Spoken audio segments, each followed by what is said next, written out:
Good morning, honorable members. May I ask Honorable Angola to lead us in prayer? Thank you so much. Can we bow our hands in prayer? Almighty God, who by the omnipotence and omnipresence sustains and directs human destiny and institute governments of men and women, we praise and thank Thee for this beautiful land, Namibia. Let the abundant blessings and wisdoms therefore descend upon us here in this National Council, and grant that we may humble and responsible deliberate on all matters entrusted to us for the upliftment and the welfare of the citizens of this country. We ask all this in the name of our Lord and the Liberator, Jesus Christ. Amen. Amen. Shall we affirm? I solemnly affirm that I will be faithful to the Republic of Namibia and its people, and I solemnly promise to uphold and defend the Constitution and the laws of the Republic of Namibia to the best of my ability. So help me God. We may take our seats.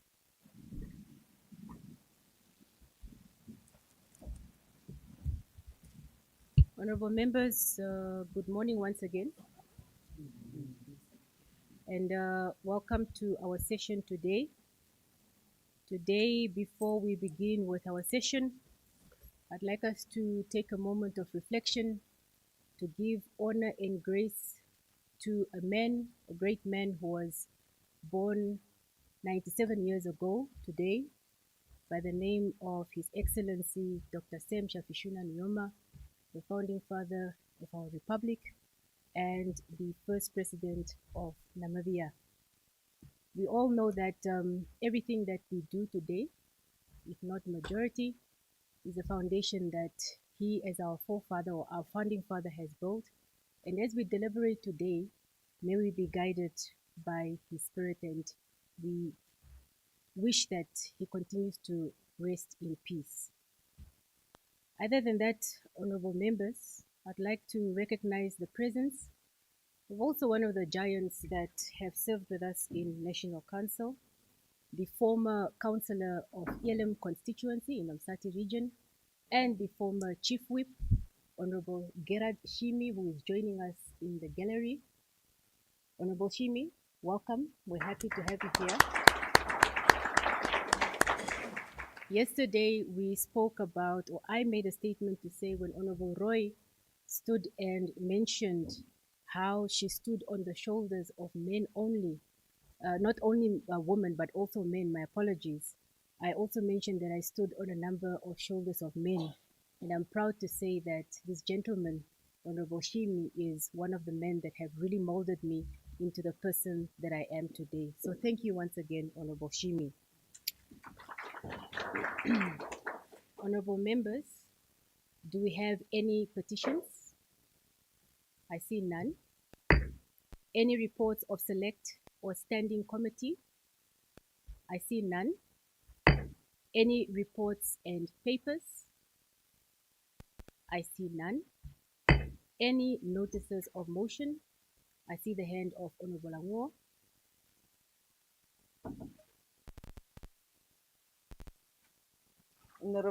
Honorable Vice Chairperson, honorable members, I hereby move a motion without notice that in accordance with Rule 31 of the Standing Rules and Orders of the National Council, the proceedings on votes 09, 04, 21, 39, and 08 of the Appropriation Bill, Bill 1 of 2026, not be interrupted if still under consideration beyond 13 hours. I so move, Honorable Vice Chairperson. Thank you, Honorable. May you please table your motion?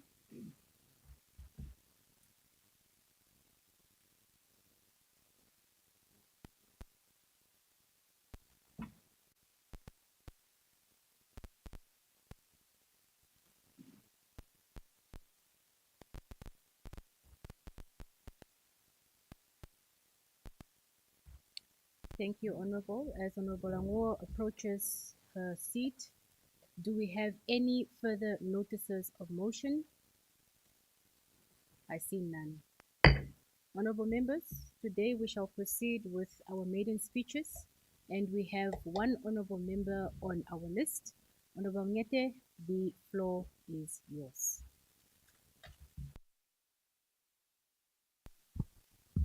Thank you, Honorable Vice Chairperson. I choose to present my speech today. This day is a historical day, and also maybe I will be the last one to present in this historical day. Thank you, Honorable Chairperson.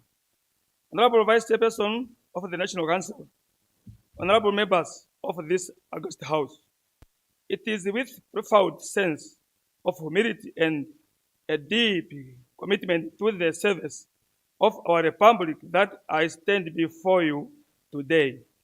To be chosen as a once people representative is not merely a political milestone, but it is a sacred true ones that I intended to uphold with my energy and integrity.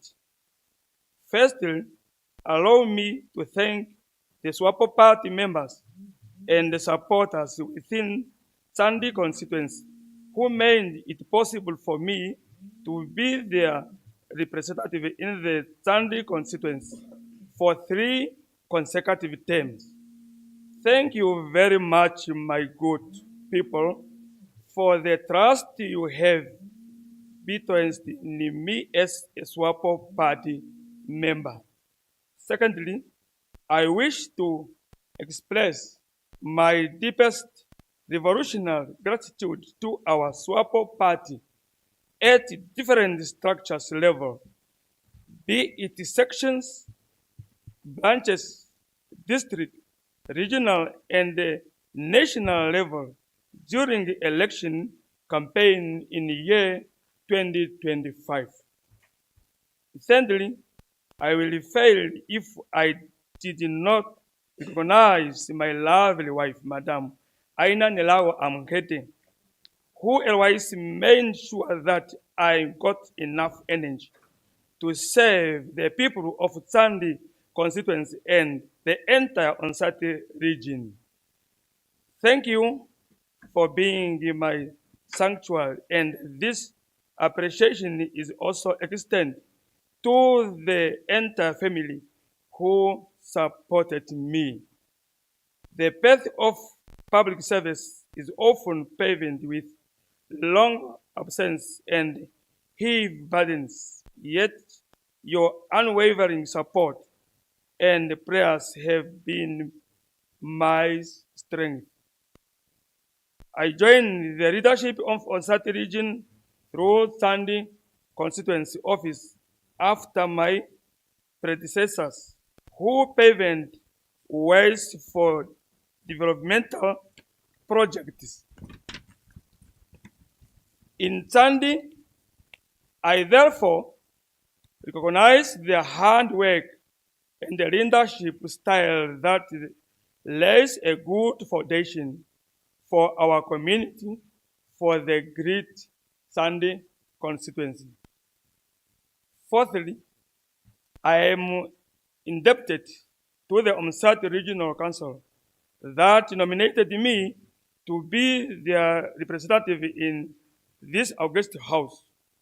Thank you for your confidence you place in me by nominating me to represent our beautiful region in the National Council. I will stand here as your voice to ensure that your public interest in terms of developmental agenda of our region and the entire nation are promptly addressed. I must recognize the responsibility bestowed upon me by the members of the National Council for welcoming me in this August House and placing me in the committee responsible for Home Affairs, Security, and Regular Affairs. The government of the Republic of Namibia, under the leadership of SWAPO Party, has made a remarkable progress in all tiers. be it of the central, regional, and the local authorities. Hence, I salute them, and I believe we will continue to deliver our people to prosperity. Honorable Vice Chairperson, honorable members, as a country built on the principle of one Namibia, one nation, we must honor and serve our people through a constitutional democracy as enshrined within our supreme law. Hence, my pledge to carry out with the National Council mandate of representation for review and oversight functions as entrusted to me by on-site regional council to serve the entire nation in this august house. Honorable Vice Chairperson, honorable members, I came from a rural constituency in this heart of Omsati region. My people are hardworking, resilient, and resourceful. However, they face systematic challenges that require our urgent legislative attention. My mission during my tenure, I centered on a goal for rural industrialization development.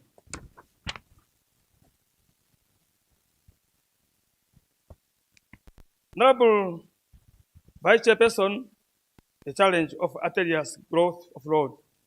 I will advocate for upgrading of feeder roads to bitumen road, standard roads, and access roads to government institutions, for example, schools and the clinics in the region, to ensure that farmers, teachers, and the sick people can reach their service without delay, and also contractors can complete their work on time, not like DR 3616 Sandy Onesi Eparera Road that was handed over in year 2025, but up to now, we are experiencing a slow work progress to none.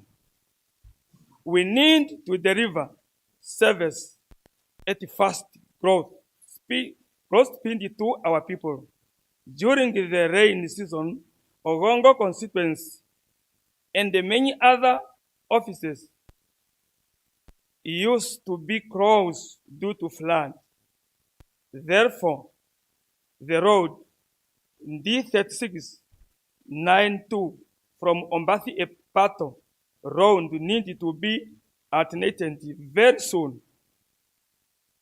There is need to extend power line to our growth points and the settlement in order to provide our people with electricity and make every Namibian life easy in terms of training and make our rural learners to stand without hidance during the night. While during the day, learners can also do their research since the network is almost cover every corner of our country. Honorable Vice Chairperson, there's another challenge of water scarcity. In the Onsat region, the water scarcity is really a major challenge. Government must expand our pipeline network to invest in them to ensure that both human and the livestock are provided with safe water. The 2024 Swapo Party Manifesto, of which many Namibians has read, and they gave our party, Swapo Party, the mandate to lead the government, has prioritized water, food security, and job creation. Therefore, when a Taka Uvudia Canal projected to be upgraded to concrete canal will create many prevent green scheme along the canal for both Onsati, Oshana, and the Oshikoto region. The anticipated water pipeline from Ruakana south that is planned to take water to Opua in the Kunende region via Omakanga Growth Point and the surrounding villages in Onsati region will also strengthen the provision of safe water and empower our people to promote hygienic and sanitation too. Honorable Vice Chairperson,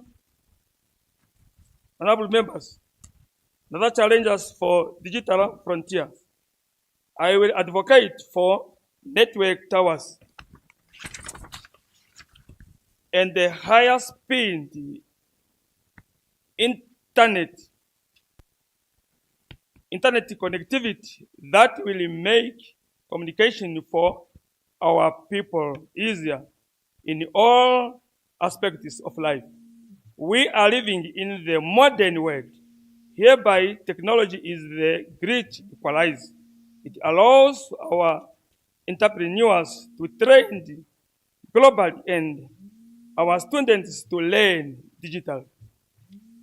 A child in a rural village should have the same access of digital frontiers equals to a child living in urban areas such as Vido here. And there is nothing sinister about them. Honorable Vice Chairperson, the challenge of world and the human conflict. Honorable Vice Chairperson, honorable members, Onsati region is one of region blessed with wildlife animals. At the most we as human being has migrated in the wildlife zones areas. In most cases, we experience the conflict between elephants and human, and the unfortunate situation is that in this conflict, sometimes our people lost their lives, including this year, last year, and some years back. May their life rest in peace. It is saddening to lose a mother, a brother, or a sister due to wildlife versus human conflict. Therefore, I urge the Ministry of Environment, Forestry and Tourism to come up with a turnaround strategy and look to the policies that attend to these issues at hand. It is very painful to see crop fields being destroyed by elephants and push funds and market for further developmental activities to cater for drought relief program, because our people will require food while they hand worked hard to provide food security for their houses. My recommendation to the Ministry of Environment, Forestry and Tourism is also to establish a satellite office in Okateivi, in Sand constituency, and Usathima in Okahau constituency. This satellite office will make their official worker easier in terms of coordination in the situation of human versus wildlife conflict. Honorable Vice Chairperson, the challenge about our youth.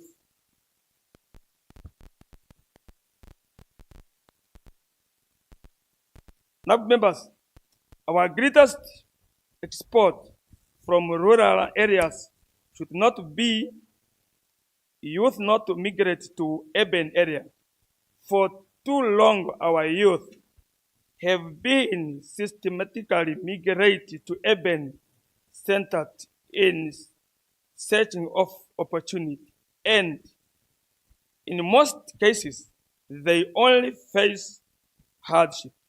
We must advocate for job opportunity within our rural areas, settlement, and create conducive work environment for them.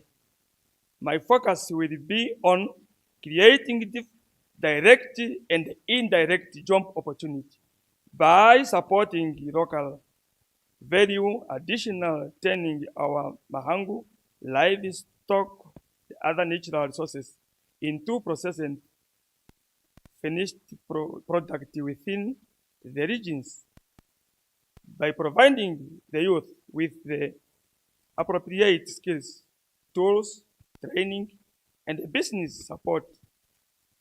We are motivating them to stay and build their natural setup environment.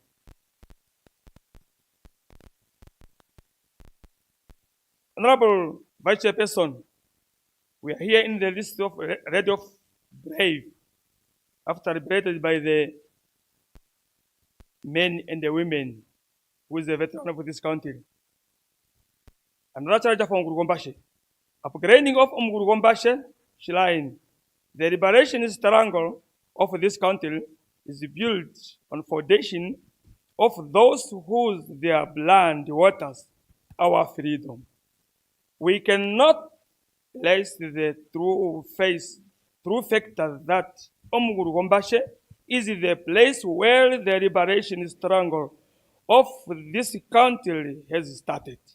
This is the reason some of our heroes and heroines are laid to rest there. After their life, we continue.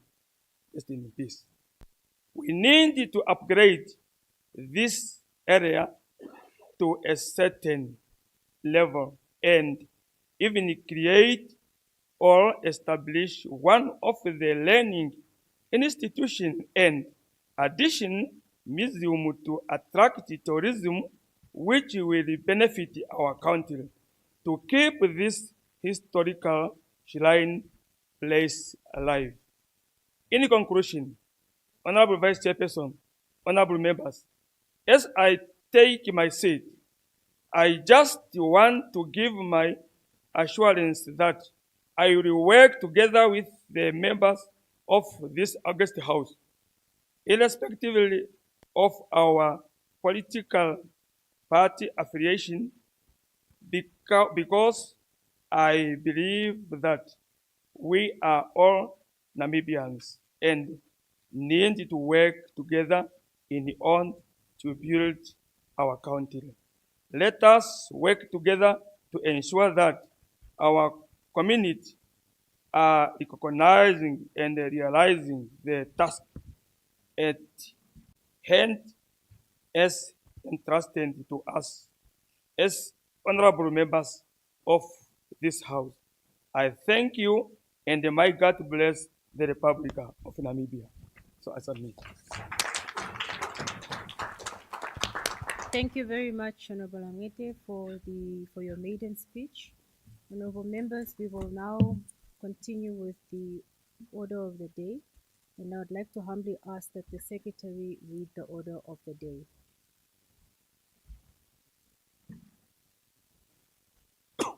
Resumption of debate on committee stage, appropriation bill, Bill 1 of 2026. It is moved that I leave the chair. Any secondment? Thank you. Any objection? I see none. Agreed to. Honorable Dawanipa, the first vice chairperson of the Committee of the Whole Council, will now take the chair.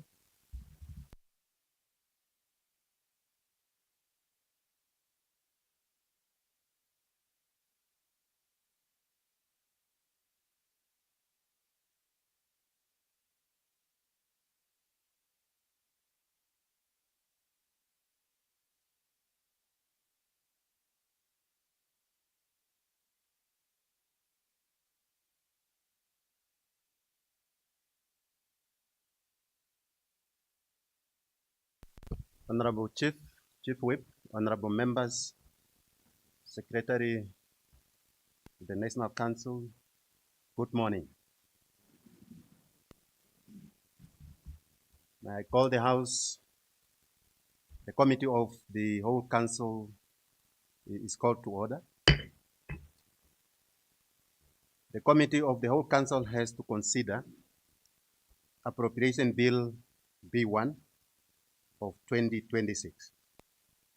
I shall now put vote 09, Finance, with the allocation of 12,877 million Namibian dollars. So any discussion? I recognize Honorable Pakarai. You may have the floor.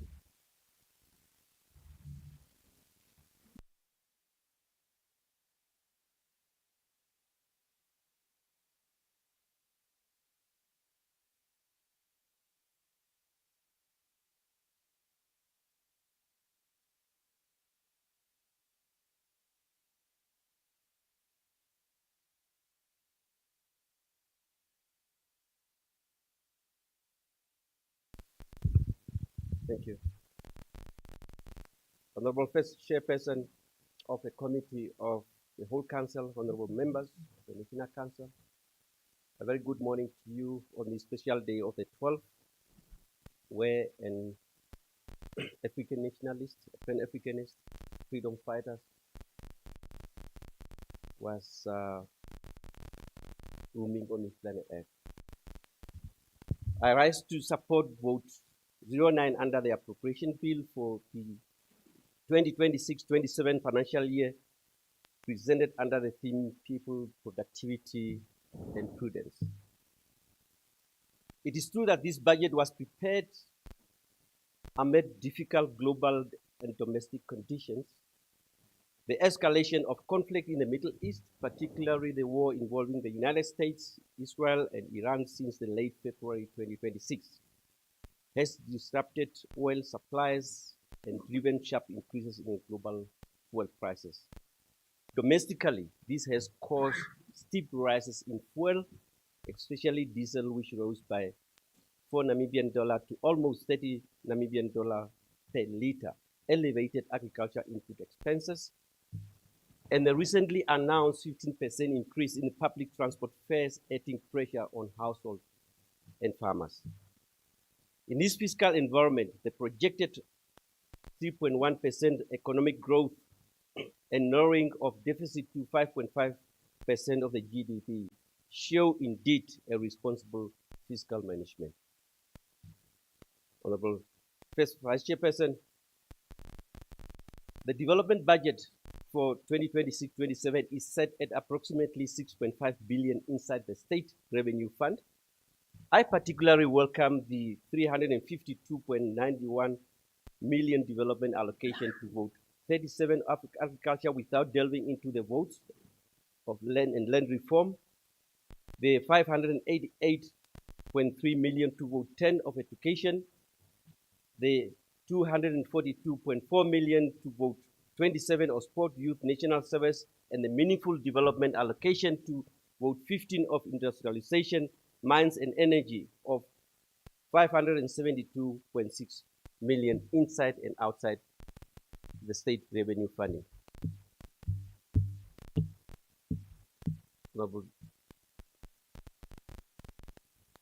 Honorable Vice Chairperson, on the MTEF, I detected a typing error on page 193 of MTEF that was made about the allocations of 5,500,000 meant for the construction of Maharero Traditional Authority office, indicating a Pukiro instead of Ochinene, and should be corrected accordingly. I therefore support the vote 09 and stand ready to contribute to its effectiveness rolling out. So I submit. Thank you. Thank you very much, Honorable Pakarai. Honorable Monde. Thank you very much. Honorable Chairperson, First Vice Chairperson, the whole House Committee. I just want to, I'm rising in support of the vote 9 for the Ministry of Finance. And my main purpose for indicating my willingness to contribute on this bill is the program or the policy that NAMRA through Ministry of Finance has launched. I think it's operative since 1st of May. That has to do with Order with Me. Order with Me, these are the people who are self-employed that are importing goods from other countries and sell. And to us, as regional councillors, it's really good for us that we have people in our society that are trying to make income legitimately on their own. And it has been very problematic to them because of the tax tariffs, import tariffs imposed on these goods, and also clearance issues. So I rise to support, and I hope that in future we will also be consulted as this, if there's any regulations to be made with regards to Order with Me, so that we make our input in a proper regulatory framework is established to support what we call Order with Me initiatives. Honorable First Vice Chairperson, I therefore support the bill, the vote 9. Thank you very much, Honorable Monde. Any further discussion? I see none. Any objection? I see none. Agreed to? Thank you. Honorable members, I may also remind the Honorable House to address the First Vice Chairperson as follows. First Vice Chairperson of the Committee of the Whole Council. First Vice Chairperson of the Committee of the Whole Council. I so submit. Thank you. I shall now put vote 4, Auditor General, with an allocation of 133 million Namibian dollars. Any discussion? I see Honorable Shkulo. You may have the floor.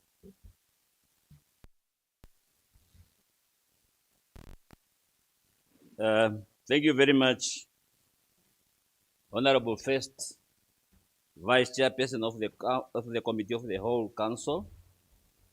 I rise to contribute to vote number 4, the Office of the Audit General, with an amount of 133 million. The Office of the Audit General is very important because it is mandated to oversee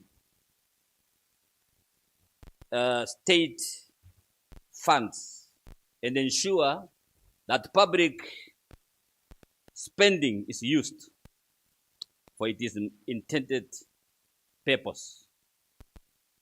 As a member of Standing Committee on Public Account and Economy, I have first-hand experience on how closely our committee work with Audit General in carrying out oversight activities across the country.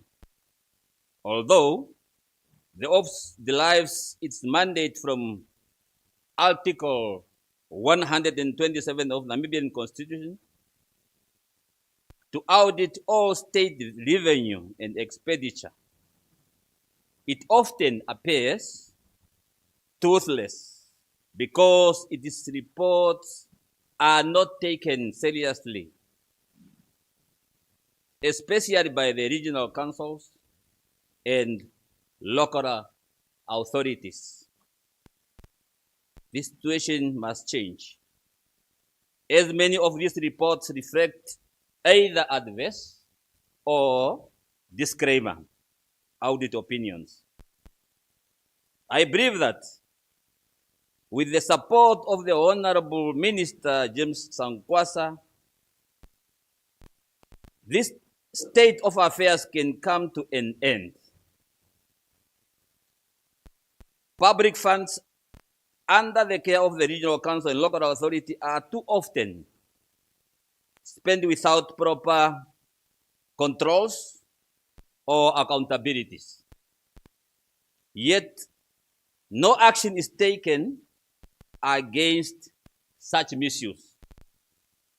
I therefore call on the office of the Prime Minister to empower the Office of the Audit General with additional powers that will enable them to address these shortcomings effectively by ensuring that action is taken against institutions that fail to account properly for public funds or that continue to receive adverse audit opinions. Because currently, if you go there in the regions, most especially the local authorities, the outcome can either adverse or disclaimer, which is very bad. We want to see institutions who are going to get maybe qualified or either unqualified. Because unqualified, we need that one in Namibia. With these few words, I support the vote and I so submit Honorable First Vice Chairperson. Thank you so much. Thank you very much, Honorable Sikulo. Any further discussion? I see none.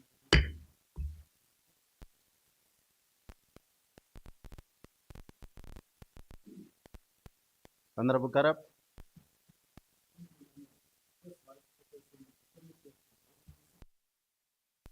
I rise to contribute a bit to vote for.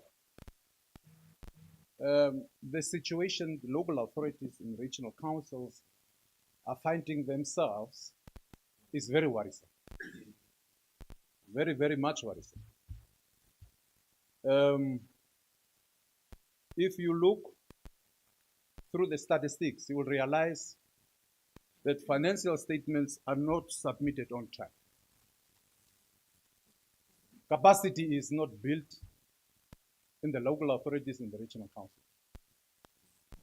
Auditor General's office is saying that we immediately must migrate to IPSAS financial framework.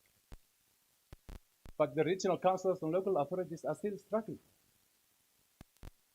As my colleague Honorable Sikulo says, most of the audit opinions that the regional councils and the local authorities have currently is either adverse or disclaimer audit opinions. And that simply means that financial statements are not submitted on time as per the law, as it is required. And this is worrisome. After the audit has been done, the Auditor General's office is leaving the management letter with the institution that has been audited.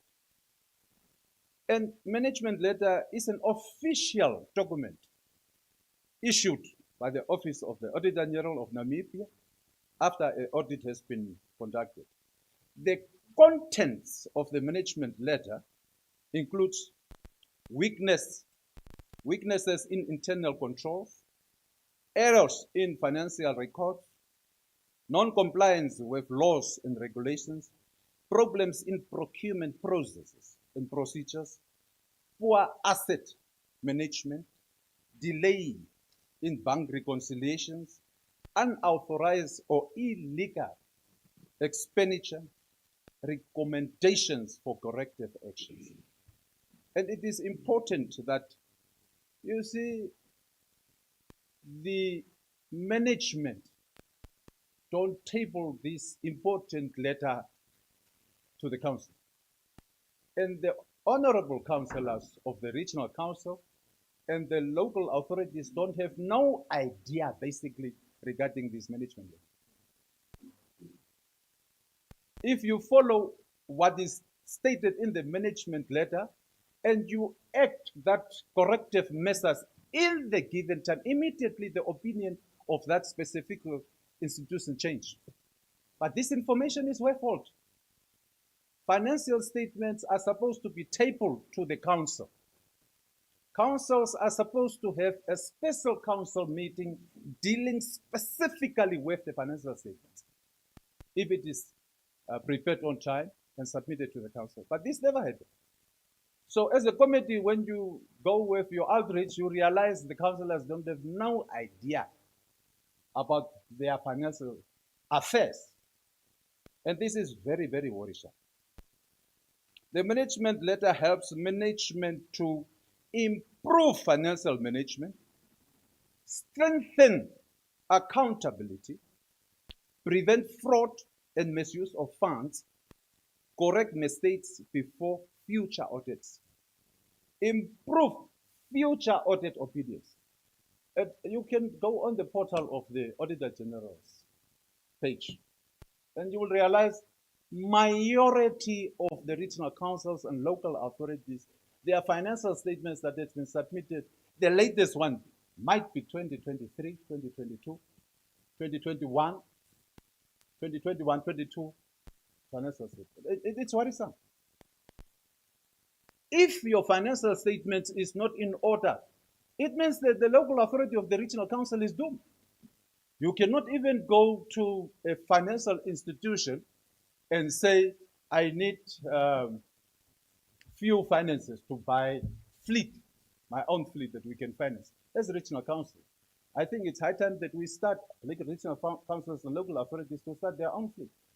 Even our regional council find ourselves at this time to deal regarding the fleet with Avis. How can you find yourself to rent Avis cars to do your constituency? So we need to do something about this. And the simple thing is that, you know, the directors, all the directors wants to be the CROs. And all the managers in the regional councils wants to be the CEOs. Yes, Honorable Karab. Yeah. May I remind you about time? 1 minute. This is a very, very, very critical vote. And in conclusion, all that I can say is that the councillors need to be updated regarding the financial situation of your institution. You need to ask, because it is clearly stated that after the financial year end, you have a time frame before you submit the financial statements. It must first submitted to the council. You find yourself that sometimes the regional councils, not the local authorities, regional councils have internal auditors. But even the internal auditors have no idea what the financial statements are of that specific institution. So my advice to the regional councils and the local authorities to demand that they see the financial statements of their respective institutions. With these few contributions, Honorable First Vice Chairperson of the Committee of the whole Council, I so submit and support the vote. Thank you very much, Honorable Garab. Thank you. Any further discussion? Honorable Masiku. Thank you very much, First Vice Chairperson of the Committee of the Whole Council. I did not want to contribute, but the Honorable Garab just reminded me of something very important. It is true that some regional councils have never seen audit reports of their own institutions. I will not mention a name, but it was only the standing committee of the National Council that alerted one regional council to say this and this and this is in the audit report. But councillors had no clue, no idea whatsoever, because it was kept somewhere by some people. But that said, I just wish to maybe add to what Honorable Garab has just said, to say that, you see, even with audit committees, there is no provision in the Regional Council Act to say that each regional council or local authority, maybe with the local authorities, I'm not too sure, there is no provision to say you must actually have audit committees. There isn't a provision. But then, when the audit report comes, they always mention, if you do not have an audit committee, they'll always come and say, there's an absence of an audit committee, so you need to appoint it. But when you go to the regulations or the policies that guide the establishment of audit committees, where do you pay them? It's another story. Because regional council say, no, but it's not budgeted for. Or those that are clever when they are running this institution will tell you, if councillors are insisting we must have an audit committee, they say, no, it's not in the act. It's not obligatory for us to have it. So I suggest that perhaps maybe the revision of the auditors, of the legislation that establishes the Auditor General's office, to maybe have regulations that add on to the meat, so to speak, so that when these audit opinions are then given to regional councils, perhaps there should be corrective measures accompanied by, I'm not saying punitive measures are necessary, but they could be necessary in these circumstances, maybe. Because the idea is to make sure that if and when errors or mistakes are identified, the next thing that we should do next is to make sure that those mistakes are not repeated. So I so move, Honorable First Vice Chairperson, that these recommendations perhaps can be looked at by relevant subcommittees or rather committees at the necessary time. But in the meantime, I wholly support the vote. I so move. Thank you very much, Honorable Simasiku. Honorable Angula. Thank you so much, Honorable First Vice Chairperson of the Committee of the Whole Council. I also rise to air my sentiment on vote 4, and my interest will more focus on the harmonizations of the system, different systems that local authority and regional council are using, that I believe are attributed to these adverse opinions, audit opinions. Because some few years ago, there was a directive that all the local authority and regional council should migrate to IPSA. But the unfortunate part is that there were not budget provisions that were made, because some of these local authorities do not really afford these new systems, and there is no a financial in place that is now put to help this particular local authority to upgrade, to migrate to these new systems. Hence, we will continue having this adverse opinion, not because the local authority and the regional council are not doing properly job. It's just because of the system, the different system. Because this auditor, when they are coming to local authority, they have got an opinion that you should already have that particular system in place. By the time they come to those local authority, they find a different system that does not speak to the IPSA.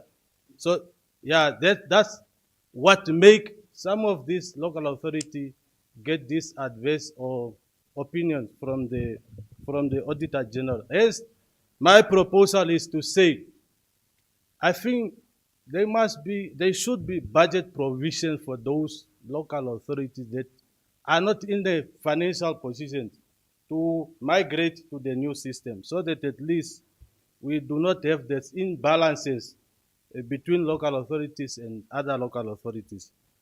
That's my contribution that I wanted to make, Honorable First Vice Chairperson, and I so support the vote on Audit General.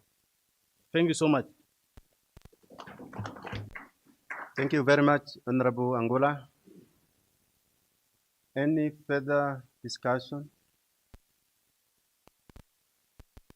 I see none. Any objection? I see none. Agreed to? Thank you.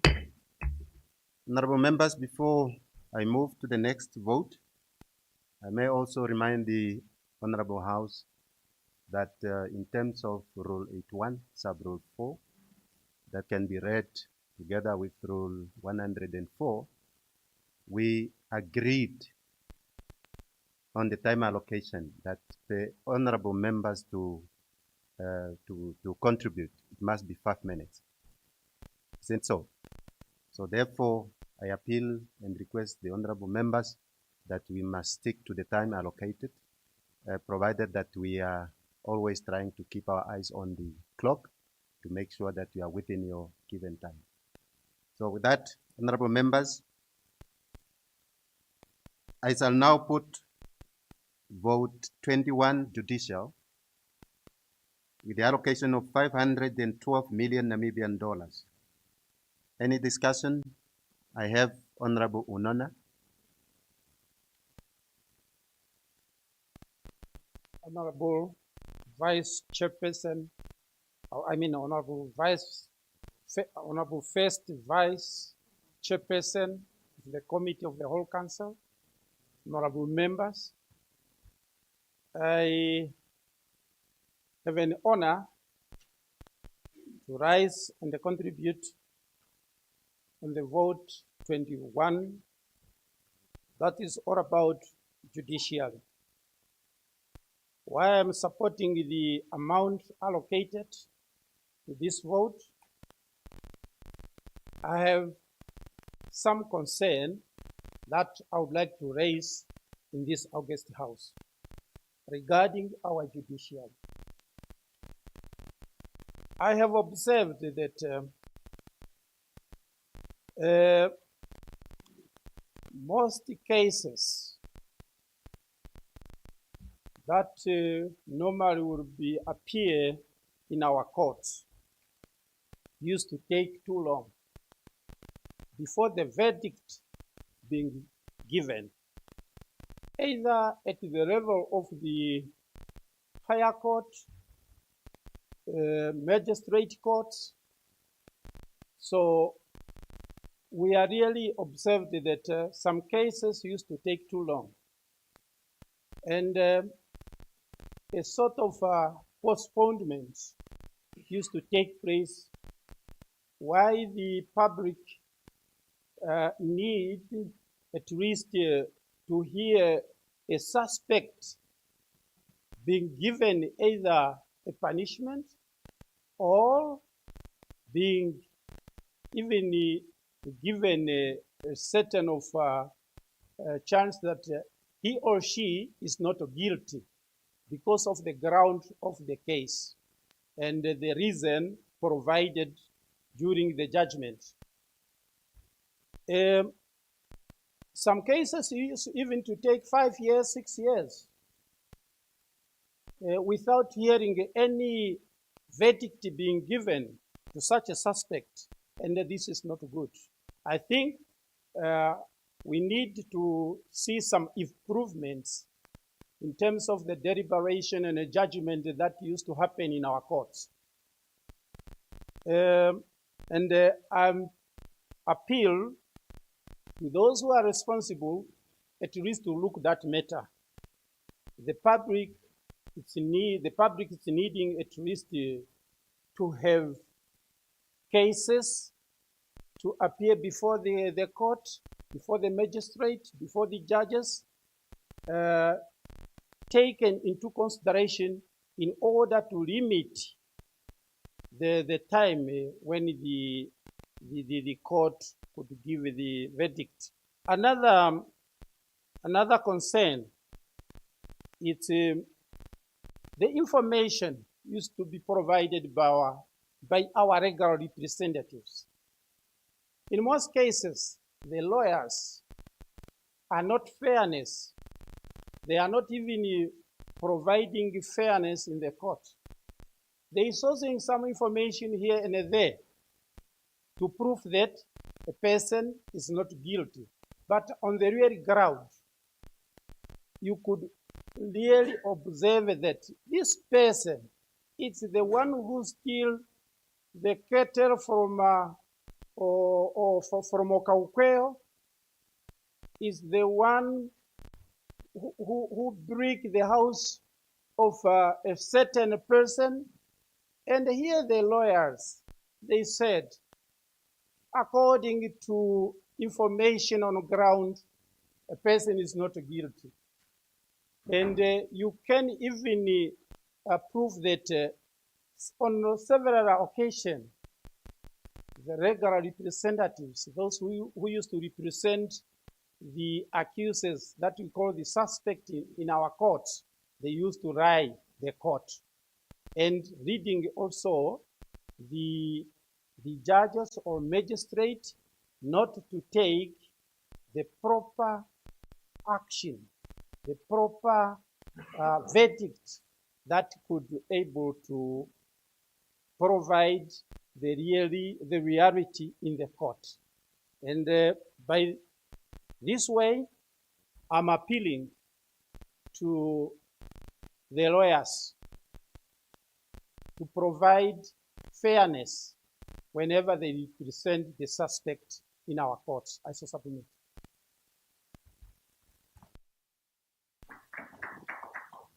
Thank you very much, Honorable Nona and Honorable Pakarai.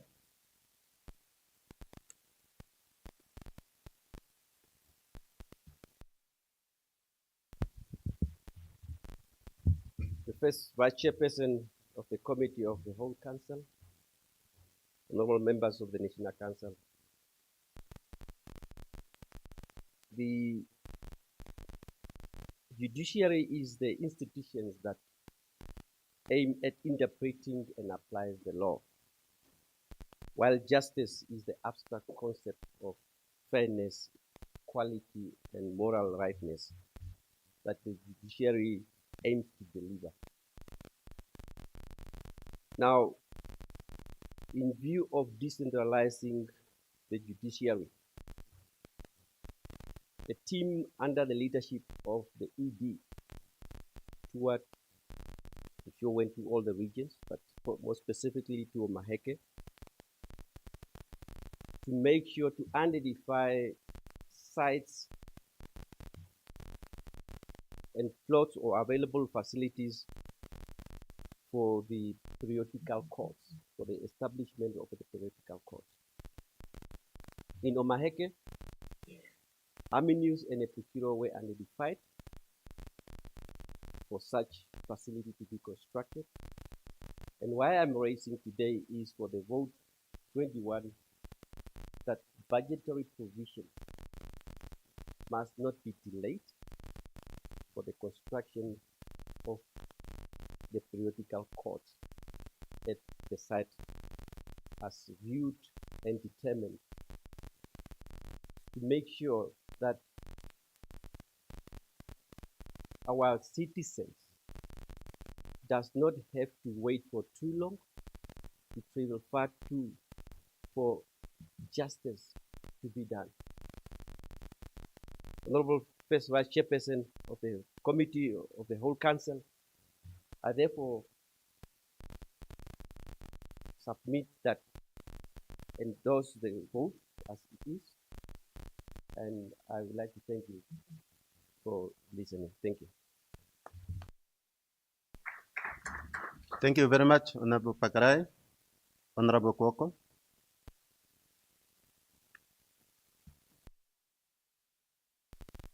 Thank you, Honorable First Vice Chairperson of the Committee of the Whole Council, for the opportunity, and good morning, honorable members. Mine, as it was already said, that the judiciary system is there to interpret and to applying laws within the country for the justice for the citizen of this country. But as you can see, within our country, this judiciary, cases are not finalized as it was said here, and each person having that right as a human. No one is perfect. One can find him or her that side of the law. But as the system at hand, it have to prevail itself to see that is this person is really guilty or not. And also, if you can see, walk around all these police stations and holding cells is just full of people, of offenders, without their cases not attended to. And we are yet here as lawmakers not making any means and plan that to minimize the overcrowding of those holding cells. People are not, those who are supposed to be found guilty, they are not going to correction facilities. They are just hold there for many years. And in case even is that a person have to appear before court, maybe 70, how many hours there? Yes, but yet it's not applied to. So I'm humbly requesting that maybe if there is vacancies which is not filled, they have to be filled, so that there must not be a delay in this system. Today we are saying there is few few people in Namibia. Yes, how we can produce if people are kept there? That is the truth. And my due is that if those people are released or their cases are finalized, at least they come back, they start with their families. Some of them, they can be employed and go on with their lives. So I'm requesting the judiciary, at least if there is open vacancies which is not filled, to be filled, so that they can fast track this to finalize some of the cases. We cannot, each and every year we're having just overcrowded cells there. And even the police is now, they're becoming also friends to those people, and they are working together, to be honest. And it's not a good thing. So, Honorable First Vice Chairperson, Honorable members, that is my contribution. I'm requesting that at least, and even this money here, the 512 million, it's not enough, to be honest, if we want this, also this system here to work properly. At least they need some money again to fill up those vacancies, to work on the system, so that at least all these cases can be finalized, and we're having justice within our country, fair to each and every person. Having said that, thank you very much. Thank you very much, Honorable Kwoko. Honorable Mchinti. Yeah, thank you very much, Honorable First Vice Chairperson of the Committee of the Whole Council, Honorable Member. Before I made my contribution, Today is a very important day in the life of the Namibian people. It's the day that our founding father was born. And I want to remind the nation that the late Dr. Semanu Yoma did not just lead this country, but he birthed the nation from the landway worker, contractor labor, to command-in-chief of PLAN, the People Liberation Army of Namibia. He carried Namibian freedom from back 30 years in exile, in war, and in diplomacy. It's always said, and I quote, "A people united strive for common goal, for common good, for all members of society will always emerge victorious." End of quote. He was the embodiment of courage, resilience, and unwavering commitment, justice for all. And with that, as Namibian, let us embrace his motto of one Namibia and one nation. My short contribution to judicial. The higher court bench, it have got a serious or critical shortage of judges. In Namibia, we don't have many judges. That's why you might find a backlog of cases that are not yet finalized. And that's the reality. But you cannot go to the lower courts. Backlog of cases are there because there's not enough magistrate. And some of the problem of the judicial magistrates, they don't visit police cell to see how the overcrowdedness of police cell. Even some people, they can be kept there for months, but they have got small cases. And some, they are being there because their cases are very small and they cannot even afford the bail. How can you get the bail to the person? Per month, that person is just getting 1,000. And now that person is given a bail of 1,000. That person cannot be able to afford that bail. Then that person will just remain there. That's why I'm appealing to the judiciary to find a way on how to see. Some people, you can just give them a punishment to do a community work instead to keep them in the bail and give a burden to the government. With that contribution, Honorable First Vice Chairperson of the Committee of the Whole Council, I support the vote, but the judiciary should find a way how to make sure that people are treated according to Mandela rule. I so submit.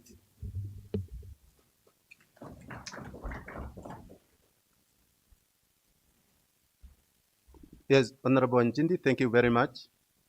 Honorable House, any further discussion? I see none. An objection? I see none. Agreed to? Thank you very much. Honorable members, I am glad to inform you that it's tea break, and we have to break for tea, and we'll come back 5 minutes past 11. So 5 minutes past 11. 11 and 5 minutes. The other way around. Thank you very much. The House is adjourned.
The committee of the whole council is called to order.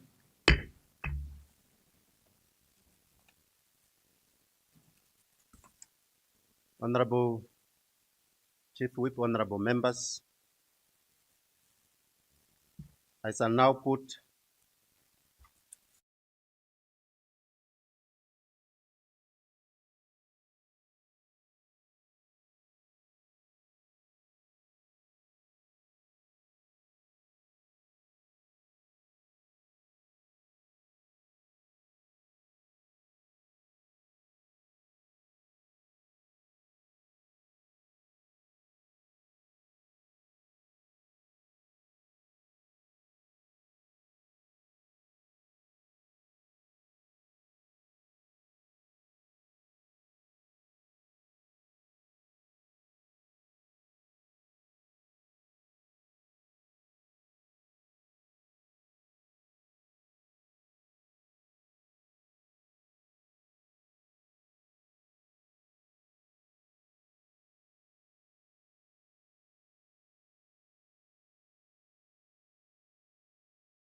this vote with the clear understanding that the midterm review will serve as the necessary mechanism to address and resolve these pressing logistical challenges.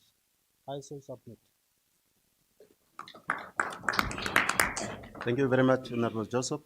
Precisely on your time, may I invite Honorable Gunaihe?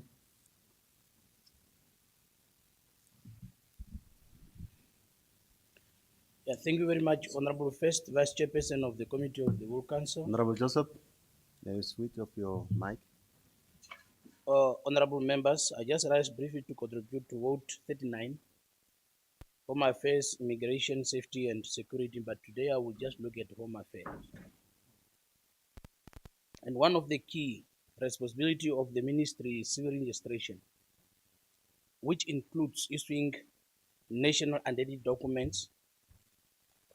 But we have a problem, Deputy Minister, honorable members, in Kunene.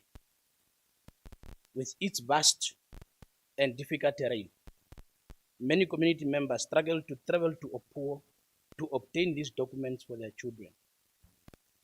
I therefore appeal to the ministry to establish offices either in Sesfontein constituency or Opuo rural constituency as a matter of urgency. At present, many residents must travel more than 500 kilos to Opuo, incurring transport costs that are unaffordable for most. Those without means are forced to wait for ministry outreach programs, which are not frequent and are often limited to children under 5 years. Although those who are above 5 years can be assisted, majority of those above 5 years, some they have to go through the process of verification, and that verification process is not taking place. And this force to have many Namibians undocumented in their own country of birth. And the other issue that I want to tackle on, we have one deputy director that serve both Kunene and Omusati, and that is not sitting well with me. I think that is a high time now for Kunene to be given its own deputy director for smooth and faster and service delivery to our community. With these few remarks, I support the vote. I thank you very much. Thank you very much, Honorable Gunaihe. Honorable Mchinti. Yeah, thank you very much, Honorable First Vice Chairperson of the Committee of the Whole Council, Honorable Member. I rise to make contribution to vote 39, and I want to make my contribution based on one of our faction of the Standing Committee. And one of the faction of our Standing Committee is to promote compliance with the United Nations Standard Minimum Rules for Treatment of Prisons and the United Backlog Rules on Treatment of Inmates and Prisoners. Honorable members, I really thank the Minister of Finance for allocating that 8 billion to the Minister of Safety and Security, to Minister of Home Affairs, Safety and Security, to address most of the challenge so that we can adhere to what I have read as our standing rules factions. And they are going to construct correctional facility with this money, to construct police station, class C police stations, to construct police cells. But one of the problems that I have seen in this budget is there is no fund allocated to renovate the overcrowded police cell in Yoshakati police station, which is very inhuman when you go there. So I think the ministry should relook to this to find a way how to renovate these ones. Honorable First Vice Chairperson, Honorable Member, It's hard time for now to start budgeting for remand facilities, specifically for people awaiting trial who have been yet convicted, yet instead we are keeping them in the police cell or in the correctional facilities. Remand facility is very, very important because we can separate people that are not yet convicted from rapists that are convicted from the murders, from the theft. So these are the people that need to be in the remand facility. And this one, we can only able to do it because we have to adhere to Mandela rules, 111. And that is the United Nations minimum rules for treatment of prisoners is adopted in 2015. And these rules is established that if you haven't convicted yet, you are legally innocent, and the prison system have to treat you different from the sentenced offenders in the prisons. And this only possible, we can only do this one possible if we have remand facility.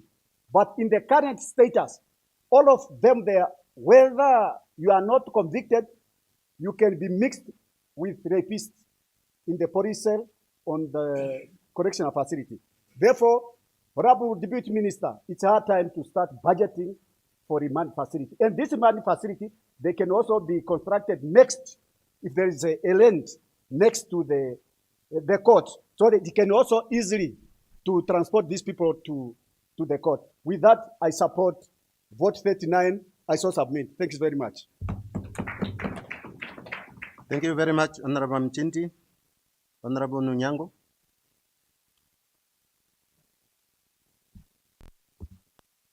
Yeah, thank you very much. The first Vice Chairperson of the Committee of the Whole Council. Before I started with my contribution on this vote, I would love to recognize this day where one hero was born.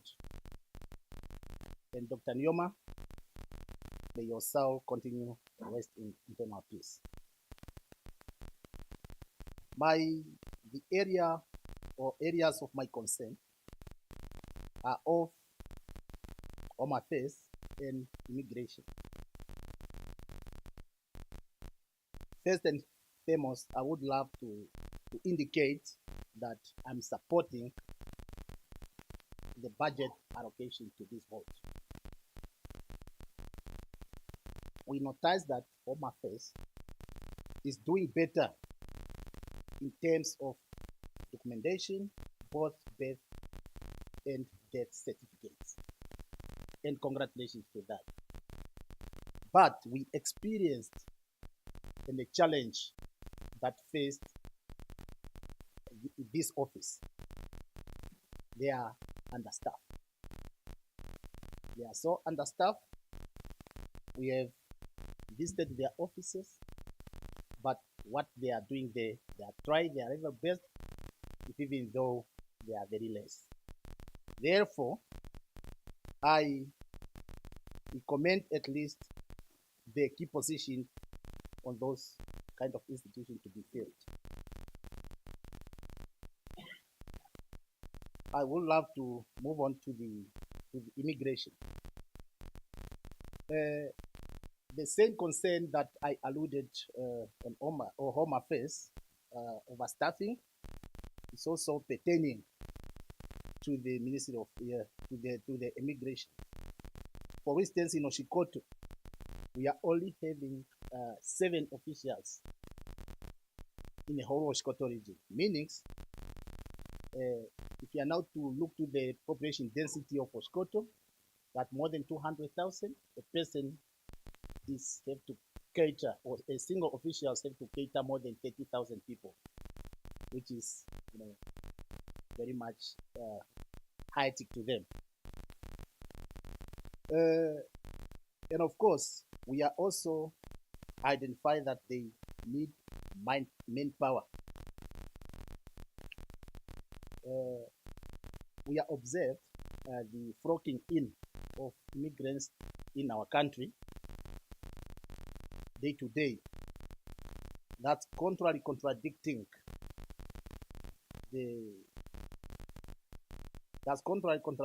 the Informal Trading Regulation Act.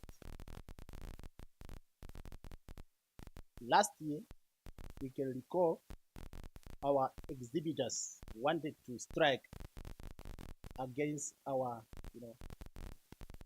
brothers and sisters from different countries, foreigners that are competing with them in business. You can find a Namibian selling tomatoes, an Angolan also selling the same product to our people. Competing with our people.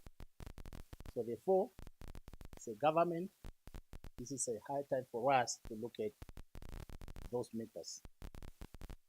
With that, that's the area that I wanted to touch in this contribution. I so submit, Honorable Vice Chair. Thank you. Thank you very much, Honorable Nunyango. Honorable Rikua.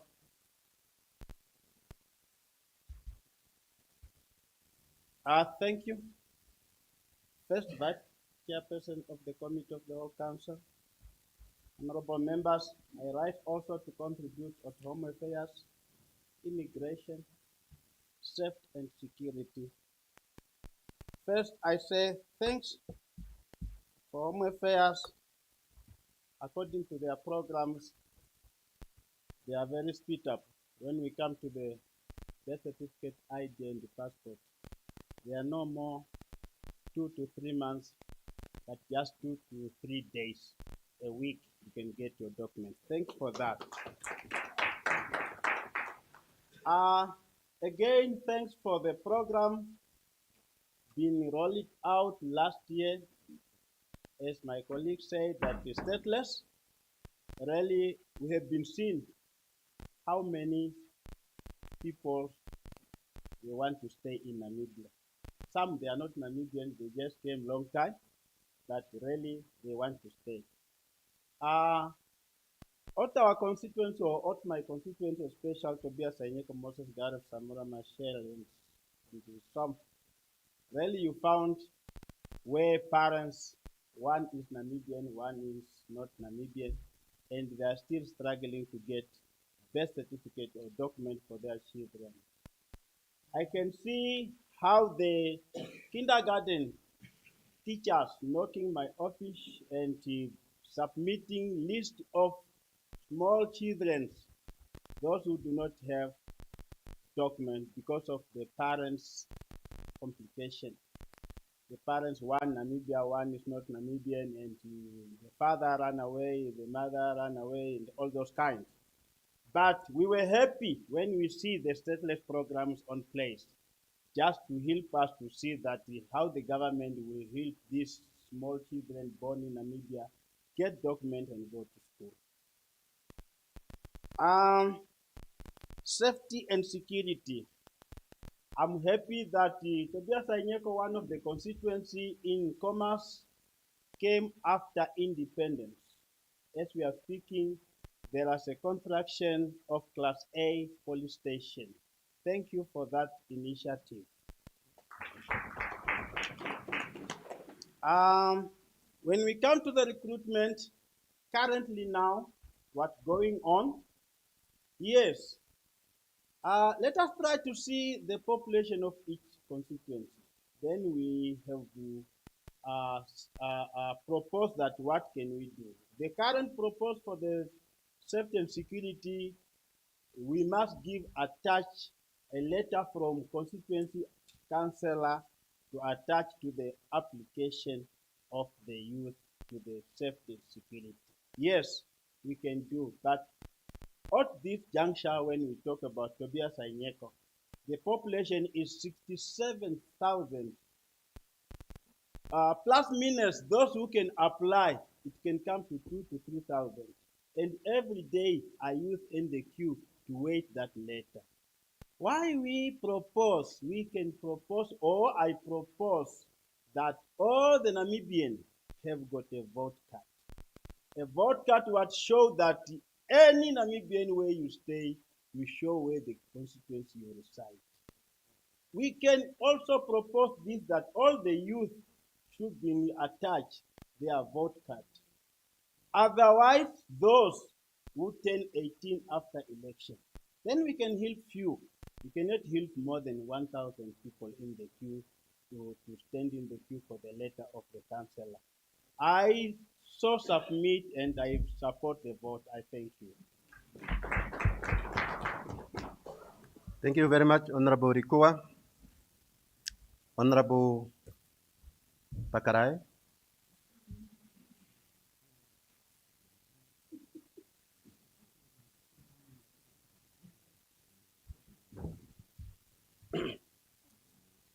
Honorable First Vice Chairperson of the Committee of the Whole Council, honorable members of the National Council, I once again rise to support vote 39 and allow me to concentrate on 4 elements under the Home Affairs, one under the civil registration and digital transformation meant for the EID implementation. With the experiences that we have as regional councillors and now member of parliament, it's important that we ensure budget allocation for the national rollout of electronic and dated documents scheduled for July 2026. We have been there before, where when these dates are nearing, funds are not yet available. Improve accessibility. It is very important to avail funds on these votes during this financial period for expanding regional offices and mobile units to remote areas, ensuring 100% universal registration coverage as declared.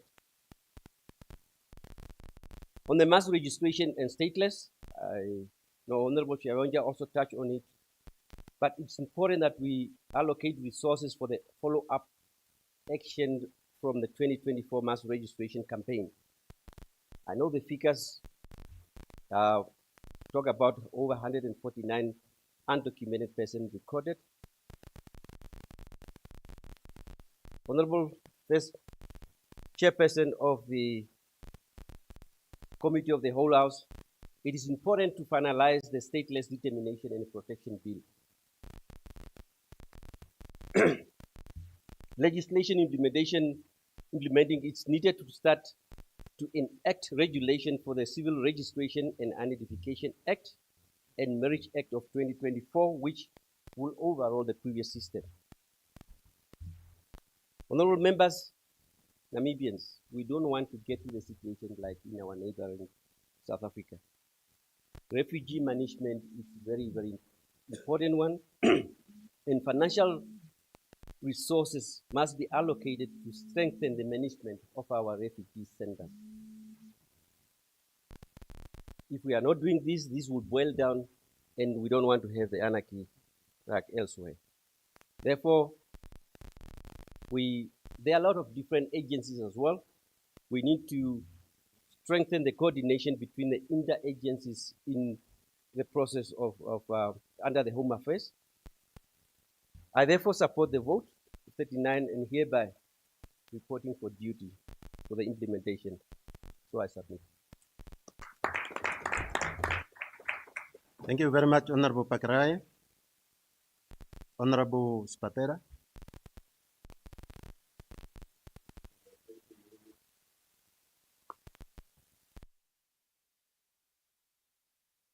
Honorable First Vice Chairperson of the Committee of the Whole House, of the whole Council, thank you. I rise this morning to contribute to vote 39 on Home Affairs.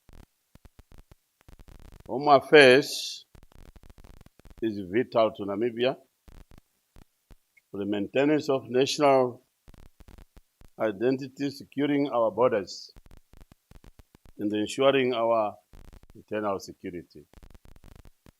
However, allow me to mention few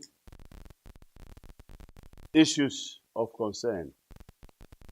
The first one, as has already alluded by other honorables in this House, is the issue of stateless status of those people who are taking care of our homes, who has been in the country for many years. We are happy that we have got a deputy minister in the House, and he will take this issue. It has been long awaited, the issue of stateless status of those people. They are very good people. Some of them, they are good. They are taking care of our resources in the country. Number two is the border control of our country. I'm mentioning this border control, which does not only limited to the entry and exit of the foreigners, but to control the borders on stock theft. Especially us who are living alongside the borders, neighboring countries, stock safety is booming. While we have got police, special field force, seated instead of covering our borders, setting up police camps along the borders. So that, I think this vote will take care of that, so that the police should patrol these borders and secure this theft of stock theft. It should come to an end. It is painful. You know, an African, if you are an African and you don't have a cow, then you are a half African. You are a half African. So really it pains very much, especially us who are living, those of us who are living alongside the border lines. Like, for instance, Angola, Zambia, and Botswana. The stock theft is too high in those areas. The last one is the issue of the police, the shortage of the police stations. Police stations are very few. Where I'm coming from in the Zambezi region, particularly in my area, the distance from where I live to the next police station is 90 kilos. It's 90 kilometers, which means it needs an urgent attention, this area. And this is the area where stock theft is happening a lot, as well as criminals, because it's close to both borders, Zambia and Botswana borders. And this is the area where these people who are hunting used to cross through to Botswana to go and hunt there. I see the time is one to marginalize elders again. Having said so, Honorable First Vice Chairperson, I support the vote 39 of Home Affairs. Thank you. Thank you very much, Honorable Spapera, the senior citizen. I think this time around, precisely on your time. Then Honorable Zante.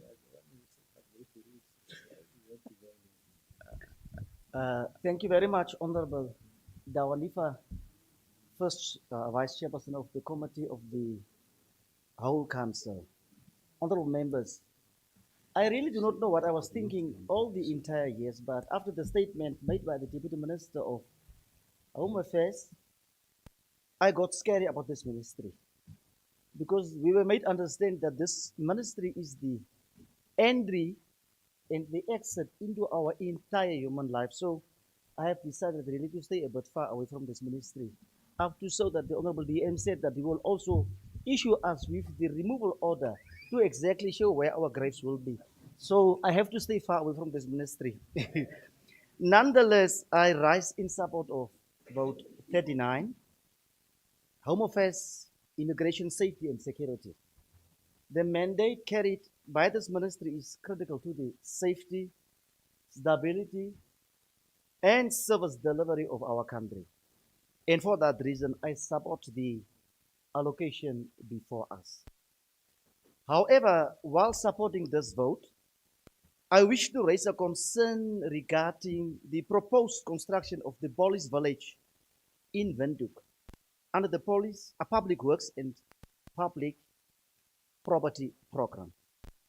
Honorable First Vice Chairperson and honorable members, we cannot ignore the reality on the ground. Across many parts of the country, police barracks, houses allocated to the police officers, and even some police stations are in very deteriorating statuses. Vandalism of government property has become a serious challenge, and maintenance is often neglected until facilities became almost uninhabitable. At the same time, I fully appreciate and share the concern regarding the difficult living conditions faced by many police officers. Rental costs continue to escalate at an alarming rate, placing enormous financial pressure on officers who already serve under very, very demanding circumstances. Therefore, the intention behind the establishment of the police village is understandable and commendable. But Honorable First Vice Chairperson and members, alongside constructing new facilities, equal attention should be given to the protection, maintenance, and management of state property. Perhaps the Line Ministry should consider appointing or strengthening the role of a dedicated properties or facilities management officer within the ministry to oversee the maintenance and safeguarding of these facilities. There must be accountability, ownership, responsibility when it comes to government property. We also need to cultivate a culture where public servants understand that state property belongs to the people of Namibia and must be respected and protected accordingly. Too often, government buildings are damaged or neglected simply because there is no sense of ownership. Additionally, First Vice Chairperson and honorable members, consideration should also be given to the construction of constituency home affairs-based offices in more areas across the country. Bringing home affairs services closer to the people would greatly improve access to essential services, especially for citizens in far remote rural areas and undeserved communities who travel long distances for documentation and related services. Furthermore, Honorable First Vice Chairperson and members, I need to touch on the issue of the David and Gibeon constituencies. Before the demarcation and divorce, Gibeon was only one constituency, but with the demarcation, the two constituencies divorced. But it happened that areas of Uibes, Falpom, Vleyveld A, B, all those areas moved to David constituency. But as per the magisterial district, they still resort under Gibeon constituency. So I'm appealing to the Land Ministry to please make sure that whoever are citizenry of the David constituency who are served by the Gibeon police station and the Gibeon magistrate courts, that they be taken over to the rightful constituency where they belong. And finally, I also would appeal to the line ministry to consider as a matter of urgency of establishing mobile police stations in the areas of Rehoboth, where Rehoboth is the crime hub of Hardap. For instance, maybe one in Gavuki, one in Rehoboth Urban East constituency, while we are also considering of establishing one in Marindal in the informal settlements. In conclusion, Honorable First Vice Chairperson, taking in consideration the time, I support vote 39 while encouraging the ministry to balance new infrastructure development with proper maintenance, accountability, and improved accessibility of service to our people. I thank you. Thank you very much, Honorable Zanse. Honorable Beiko.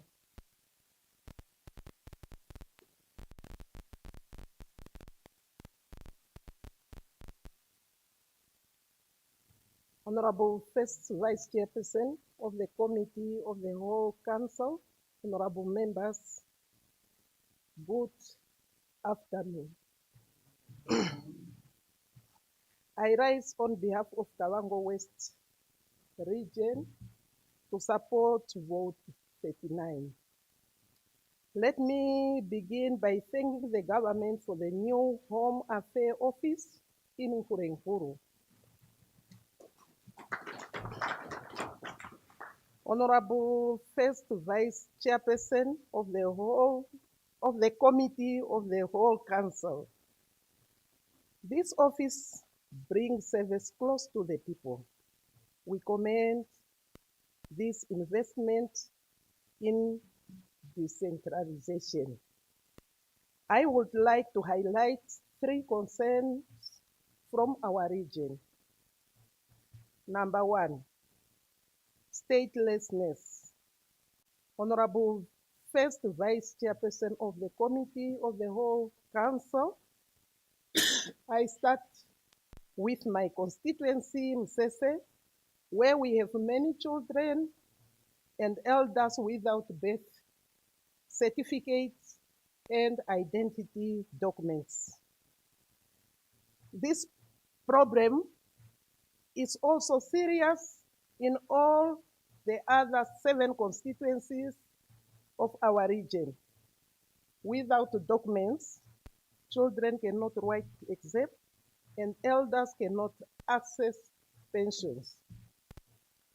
Number 2, outreach program to constituencies.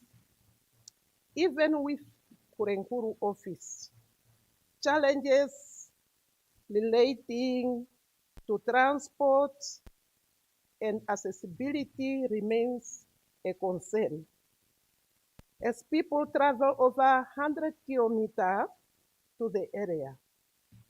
Number 3, human-wildlife conflict and safety. Honorable members, in Kavango West, crocodile attack and elephant crop destruction in constituencies pose significant threat to life and food security. We request that the ministry continue its commendable efforts in drilling boreholes in flood-prone constituencies to protect people from crocodiles and hippo attacks. Honorable First Vice Chairperson of the Committee of the Whole Council, honorable member, I support vote 39. I so submit. I thank you. Thank you very much, Honorable Nekunti.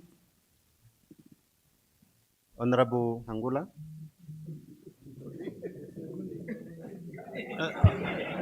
Yes. Thank you very much.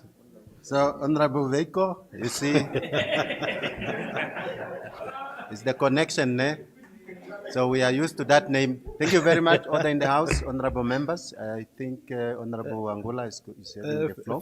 Thank you so much, Honorable First Vice Chairperson, Honorable Member. I I rise to comment on two aspects, and when I was scanning through, I think I'm vividly covered. It was on the stateless and also the renovations. I believe Honorable uh, Andreas and Honorable Chiwaunja have covered that one. So I submit vote 39. Thank you very much, Honorable Angula. Then Honorable Nangama.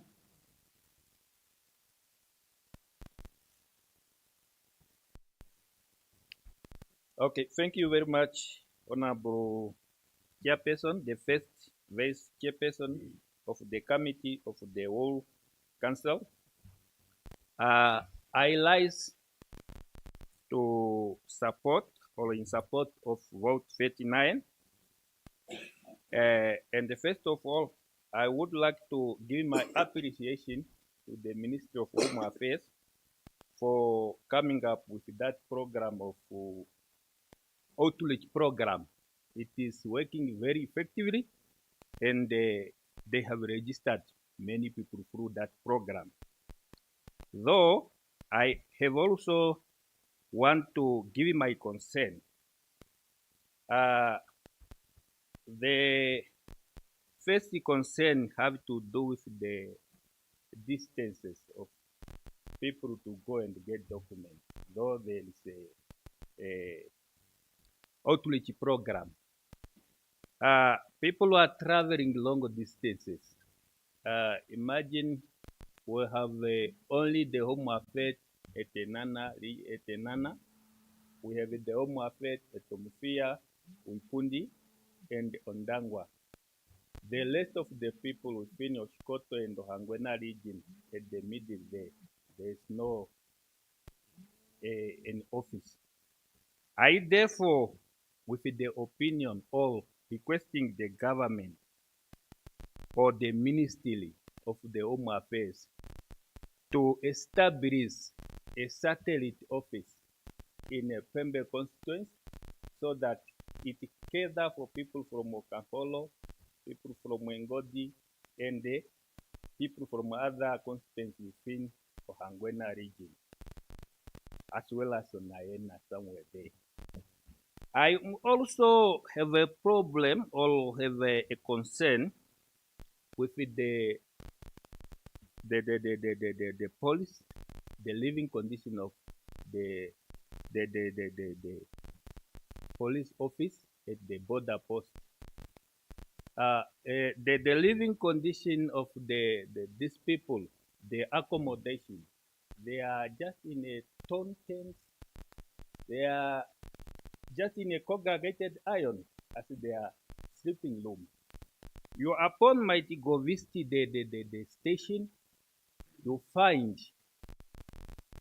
go visit the station, you find nobody there. You might ask your question, where are these people? They cannot stay there because the environment itself is not conducive. They go and get a place here where they're supposed to be. I am specifically talking about the police cell, or the Sabu police office that is in Epembe. We have we have a land demarcated for that since 2018, and it is not yet constructed. I therefore also requesting for the implementation or for the budget to be allocated for this, so that the police station in a Pembe or at a Pembe constituency should be fast rated and constructed. And also the establishment of the new police station in Oshikunde constituency. Oshikunde constituency is the constituency in Ohangwena region where there is no a police station. And those people are just getting help from Ondongilo, Opongo, as well as Enana. Therefore, I am requesting, if it is possible or if it is madeable, to establish a new police station at Oshikunde constituency. I therefore in support of the vote, and I also wanted to indicate here that the Home Affairs, the bureaucracy, the verification process is cumbersome. It took long to verify and that person to get a document, to get document. You imagine a person was born in a certain village. The headman, the parent are there, but it is very hard for that person to get a document. That process of verification is very cumbersome. I therefore want the recommend the process to be harmonized so that our people will have get document. Some of our people are dying. They die without the document. But because of the process, they were supposed to get pension, they die without pension. Thank you, Honorable Nangam. Thank you very much. I so submit. Thank you very much, Honorable.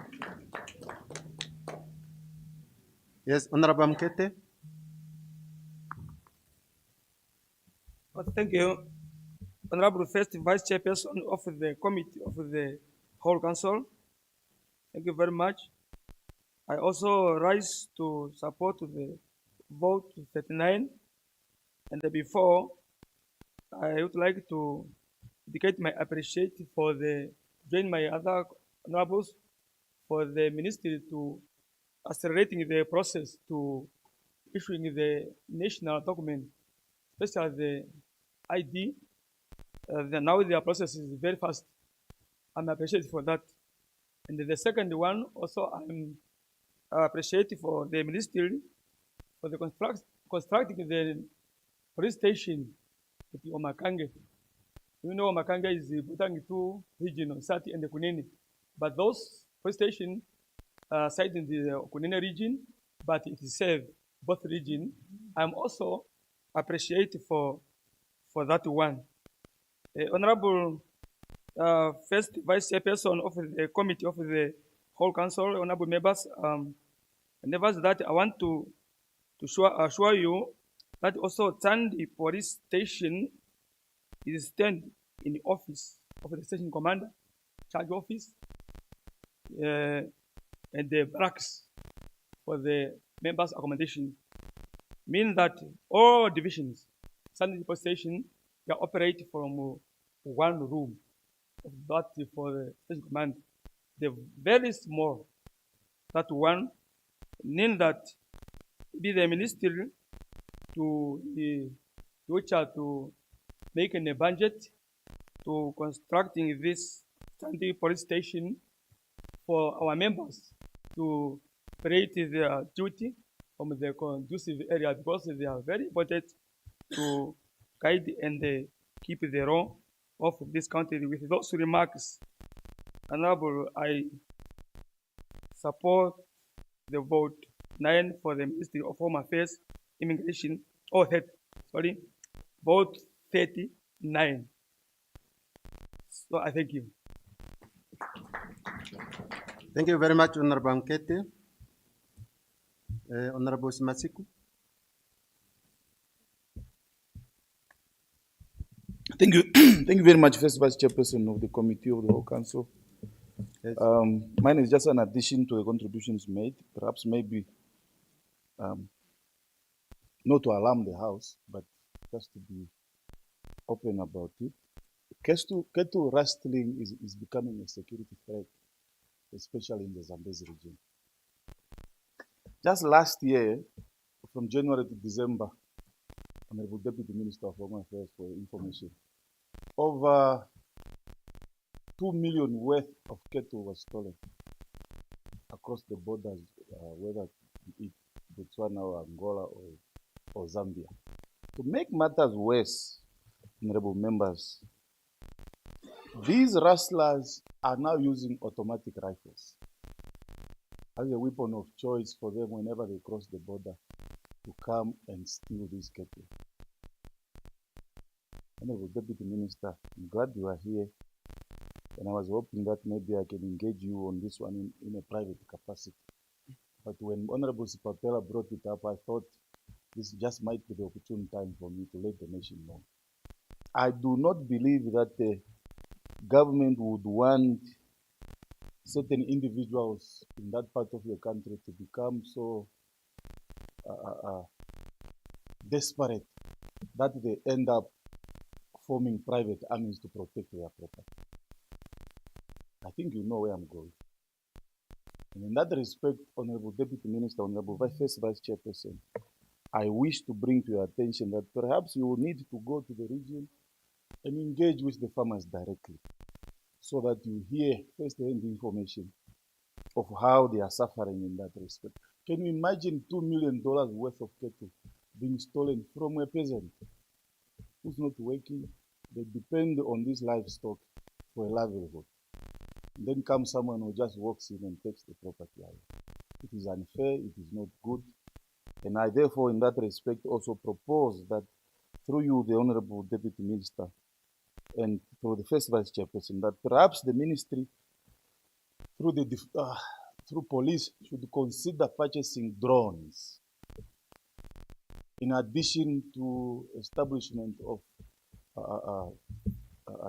camps, police camps along that line, so that these drones can be able to assist the police in terms of tracking would-be thieves in that area. Mind you, it is also a similar problem that is causing problems with poaching in Botswana, where some of these individuals travel as far as Zambia and DRC to go through our country, do illegal stuff in Botswana and come back. And therefore, in that respect, I hope that we can quickly arrest that problem before it becomes another major issue. And therefore, through that, I thank the ministry, indeed the government, for setting aside these funds. And I'm hopeful that we can be able to solve some of these problems. In that respect, I fully support vote 39. Thank you very much, Honorable First Vice Chair. Thank you very much, Honorable Smasiku and Honorable Sikongo. Thank you, Honorable First Vice Chairperson of the Committee of the whole Council, for granting me the opportunity. Finally, I think I'm the last, so to say. I really want to appreciate the Ministry of Home Affairs, through you, Comrade DM, for us to have a new, beautiful office. And we also thank you for the way, the conduct of police, how they are recruiting all Namibians in all 121 constituencies. And I think if all other ministries do the same, it will help us a lot. But your ministry is just doing that. Every constituency have got a portion to recruit 2 or 3 young ones. I do not know why some other ministry do not follow that way. But good things come always with some hiccup. But we experience from the region a slight problem that I think, Comrade DM, through you, you have to address it because it's very serious. When entry position adverts are being done countrywide, and then you invite candidates for entry positions to be interviewed centrally, I don't think that is proper. Even a cleaner to travel all the way from Okangwati to Vindu for a position of a laborer, I don't think that is really proper. Let us change that one because it's frustrating people from the region. At least if a position is in Ohangwena, let the advert go in Ohangwena. And the very first people to go for that advert is those who are living closer. but not to bring it to Windhoek and people travel. You know the cost, and some student or some individuals cannot be afford even for accommodation for a post. And I think that is the call, the we can call. And also through you, Comrade DM, the police are the one who are protecting our lives and our properties. But when you look at our police officers, the cars that they are driving, some of the cars are old, and it requires parking because you cannot drive a car for 20 years. The lifespans of these cars are mainly 5 years. But most of our officials have old cars, and we need to look into this one through this budget so that new cars can be procured. And also at Home Affairs, like in Kurenkuru, for instance, they only have one car, Nissan Noma Temba, 2014, the old ones. And when they start, you have to laugh, wanting to give a service as far as Bravo. From Kurenkuru to Bravo is 190 kilometers, where most of our son speaking Namibians live. And you expect them to travel from 190 kilometers to Kurenkuru, which is not possible. But cars are one this budget needs to address from DM. So with that, I so support the vote and I so submit. Thank you. Thank you very much, Honorable Sikongo.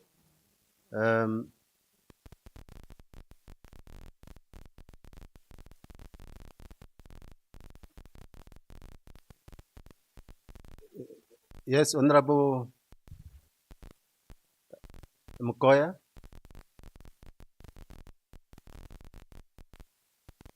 Thank you very much for the floor given.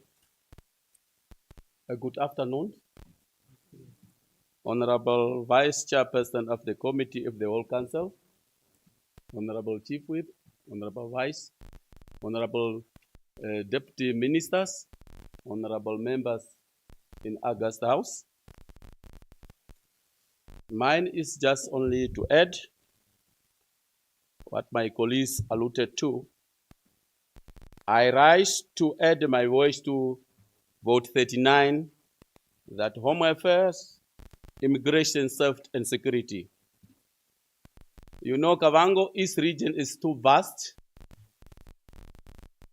Especially in Diona constituency has grown population south end of residents spread across many villages. Despite this, residents must travel long distance to access Home Affairs service in town, such as Rundu and Divundu. We are in the middle, 110 kilometers from Rundu and 100 kilometers to Divundu. This places a heavy financial burden on residents, especially unemployment youth and pensioners. It costs $500 those in the lower land, and those in the inland, it costs 1,000 Namibia dollars to travel to Rundu, going and coming back. Many that live in the inland, such as Livai, Dumushi, Ngorosha, Totoma Kakekete, Jarajara, Bikota, Kwiba, Shamngaro, Kanjara and Dosa, and many others. They are struggle with transport to reach Rundu or Divundu. I hope my dear minister is listening. In order for someone to acquire identity card, birth certificate, and death certificate, someone has to travel more than 110 kilometers to obtain this document. The delay in acquiring this document affects our pensioners by not receiving their grants on time. Youth tend to miss out a job opportunity. Many elders cannot travel long distance for fingerprints. I therefore request the Minister of Home Affairs Immigration, Safety and Security to consider establishing a permanent Home Affairs office in Diona constituency, especially in Diona settlement. This would in yet bring government service close to the people. Another urgent concern affecting the people in Diona constituency is the need of policy substation. As my colleagues alluded to, residents often face delay when reporting crime on requesting police assistance because they must travel long distance to reach the police station. Example, someone from Shamambungu, far in the inland, has traveled 55 kilometers to Ndiona in order to open a case or get assistance from the police. It's not possible. Currently, we have only one police vehicle so far. It is very hard or impossible for them to attend to 3 cases at the same time, which require urgent matters. We need at least 4 vehicles. Alcohol-related crimes, gender-based violence, stock theft. This one in Diona constituency and part of Mukwe and Ndonga Linena is crucial. House breakings and emergency situation, delay police response can place life and property at serious risk. We need police substation, especially in the inland area, such as Kanjara, Livai, Ndonga Linena constituency, Baramasoni and Mashare constituency, Shamungaro and Mukwe constituency, and also between Ndiona and Mukwe police station, Mukubi at the Tire Road. We need police station there. Community have to travel more than 50 kilometers in order to certify document when apply for job or going make declaration which is needed at school, jobs, etc. We need also immigration office border post at Mbambi village, Shankara, Mabusha village, etc. Because inside of Angola, there is also a town for our neighbors. But in our side, it's nothing. It is smuggling, it's a problem. In Kavango, it's really, it needs also as a matter of urgent, like the one at Kashipe border post. Our sincerely appreciation goes out to the government of the Republic of Namibia for putting up a permanent structure at Kashipe border post and also for construction a state-of-the-art police station in Diona settlement. Conclusion, I'm supporting vote 32 budget, but it's not enough. I thank you. Others a bit. Honorable. Thank you very much. Thank you very much, Honorable Mukoya. Thank you. Yes, Honorable Brand.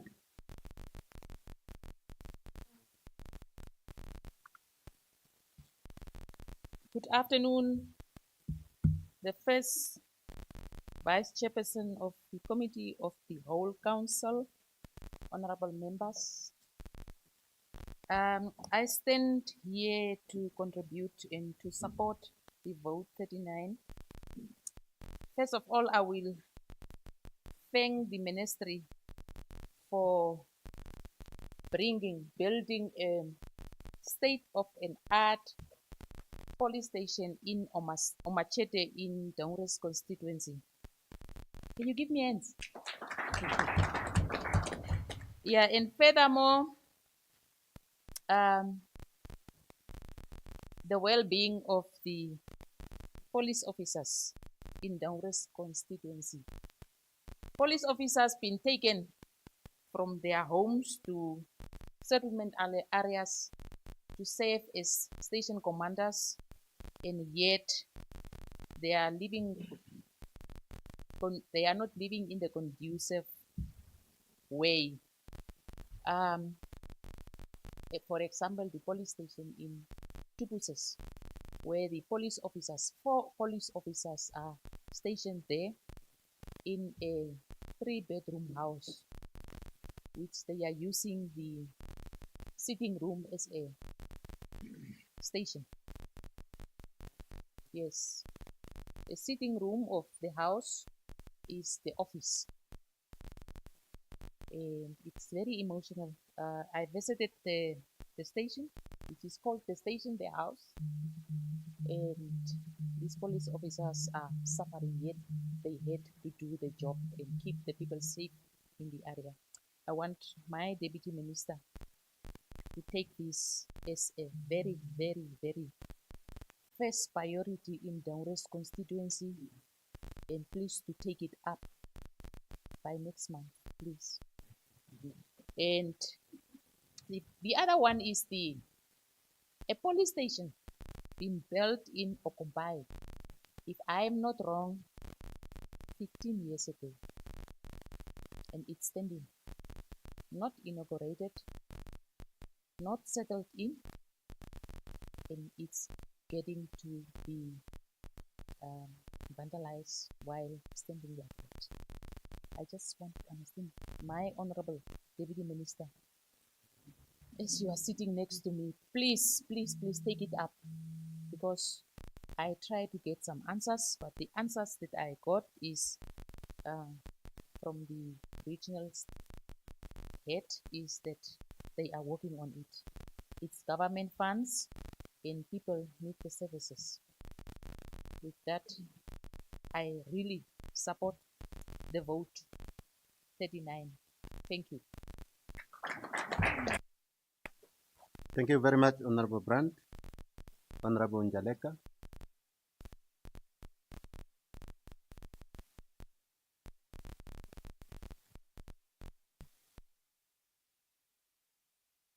Am I audible? Thank you, the first chairperson of the committee of the whole house, our whole council, I wish to equally contribute to vote 39.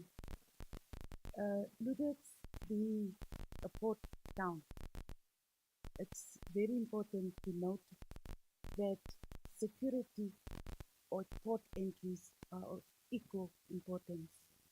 I'd like to bring this under the attention of our colleague, Deputy Minister of Home Affairs, that the emerging sectors of oil and gas in our town need proper security, and being us having a sub office in Ludrecht, they are not having a proper office building and proper equipment to screen the vessels from other countries internationally. So we will wholeheartedly appreciate if that can be a priority, so that we have the needed equipment and the human resources in place. Thank you. Thank you very much, Honorable Njaleka. In the absence of any hand, Honorable Wambo will be the next, of course, being the Deputy Minister for Home Affairs, Immigration, Safety and Security, and he also wants to share with us as to probably what is happening there. So, Honorable Wambo, the floor is yours. Thank you very much, the Vice First Chairperson of the Committee of the whole Council, honorable members. I have no right not to answer questions, but to wholeheartedly thank the contributions that was made. I have attentively listened what has been said, and I want to urge the colleagues who have made contributions. Only that it was not only comments, there was some recommendations to what the colleagues and what and I am saying. We are representing 121 constituencies of this country, and what we have said is we have just listen and take. My submission with that effect is those who have made contributions and comments and recommendations to that effect, I will also maybe request you to provide me also with some copies of your statements and recommendations so that we can just work on it. I can quickly maybe advise in terms of what is happening in Zambezi and the Kavangos in terms of the cattle theft and so many crimes. Just to inform you, the ministry is aware of the problem and the seriousness of the problem. The minister was about to visit that area. He was planning to visit the area on the 13th, but it has been postponed because we have now a new regional commander. So we want the regional commander to quickly settle in and acquaint herself about the happenings and so on. So the minister will, by end of the month, she will visit the area just to engage all the affected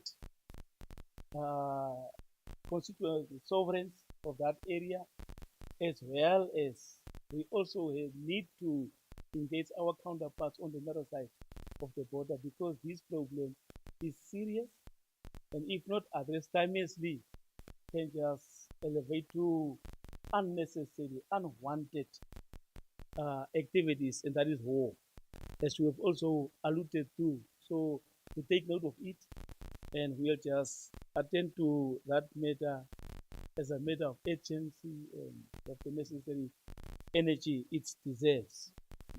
I must also say, in terms of statelessness and undocumented people, we know what is happening. If I can just borrow from the South African arrangement, is illegal, let me put it, illegal foreigners from the other countries. It is later elevated to unnecessary xenophobia, and it was not a good thing. And these people are our brothers and sisters in terms of SADC. It's our brothers and sisters, so we have to find a way.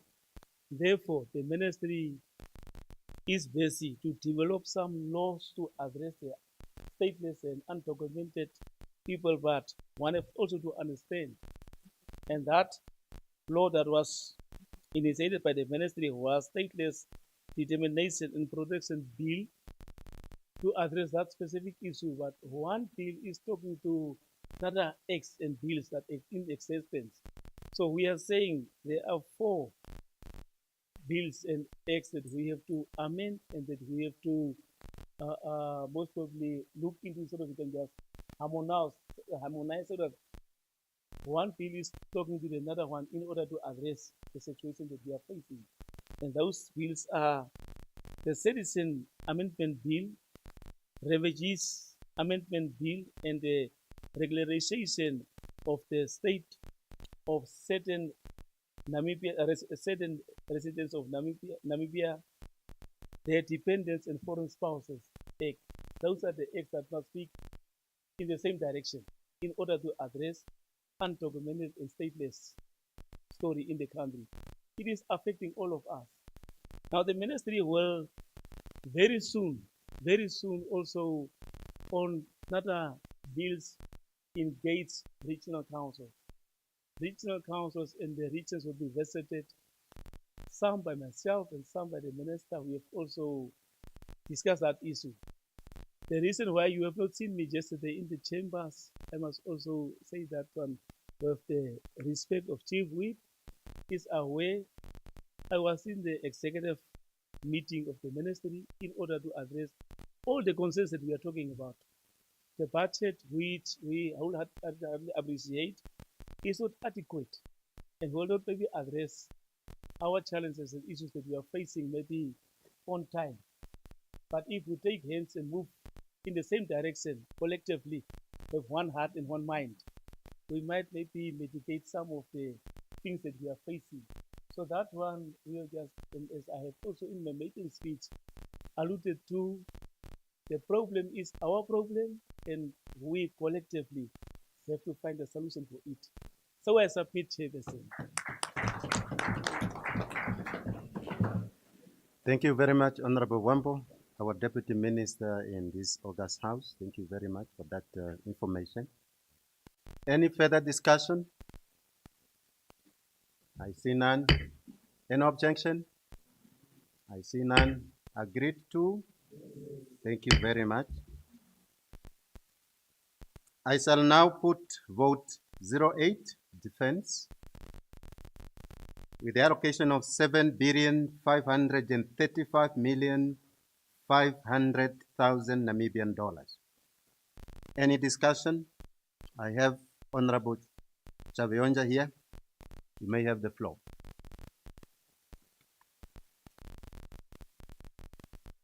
Thank you very much, Honorable First Vice Chairperson of the Committee of the Whole Council, honorable members. I always stand up when we are talking about this vote with an understanding that we need to appreciate when good things have been done. I was listening attentively to one of my honorable who was then saying that the police have follow what is happening in the NDF, which I'm disputing until I'm proven otherwise. But really we want to commend the Ministry of Defense that in this house we were then talking about how we can recruit people through regional representation. And as we are talking, the Ministry of Defense is walking the talk. It's something that they have done marvelously. And somehow we can now see the element of one Namibia, one nation being represented in the recruitment of the Ministry of Defense. But in my language, there's a word that they normally say, Muhambuni Wakeputa. So literally, translation is that if you are pouring for the next person, it's very hardly that that person can get full.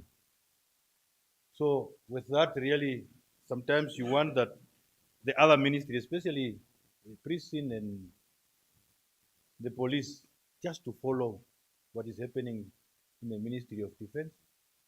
Because really, through some of these, as we are all picking up the element of, especially among young people, where people are becoming more tribal to an extent that sometimes the other day I was saying, even when an accident happened, our people go to the extent of asking, what tribes are those people that were in that accident? So that's how low we have moved as a nation, that maybe if it is not from your tribe, then it's fine, that can happen. But that's not what we want to do as patriotic Namibians.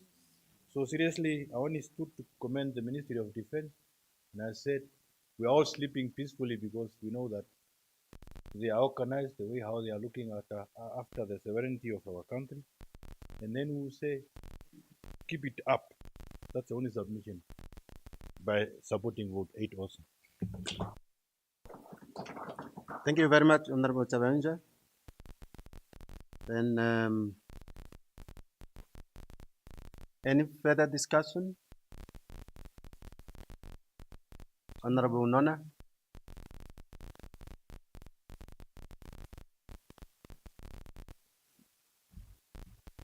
Honorable First Vice Chairperson of the Committee of the Whole Council, honorable members, today I'm delighted to have a deliberation on our defense. That is vote 08. As a veteran of the liberation struggle, I'm always thinking about peace and stability that need to be maintained in the land of the brave. I look about the budget allocated to our defense, and I think that in the future, we need to elevate this budget. Why? We are moving free, sleeping very well, because this country is well protected by the Namibian Defense Force. Therefore, we need to equip our defense force with modern equipments. And these modern equipments, they need a lot of money. To procure them from foreign countries, you need to spend a lot of money. I'm appreciated for the allocated budget of 7,535,500,000. But this allocation to me is not yet enough. As we need to look about the world of today. The world of today is no longer freedom. We have a lot of enemies. And to maintain and secure the protection of territorial integrity, you need to have a strong army, strong armed forces. Start from the Air Force, Navy, and the ground forces. They need to be strong. And they can only be strong if we equip them with modern weapons, modern military equipments. Some of the people, when you are talking about spending a lot of money on our defense, they are always saying, what are they doing?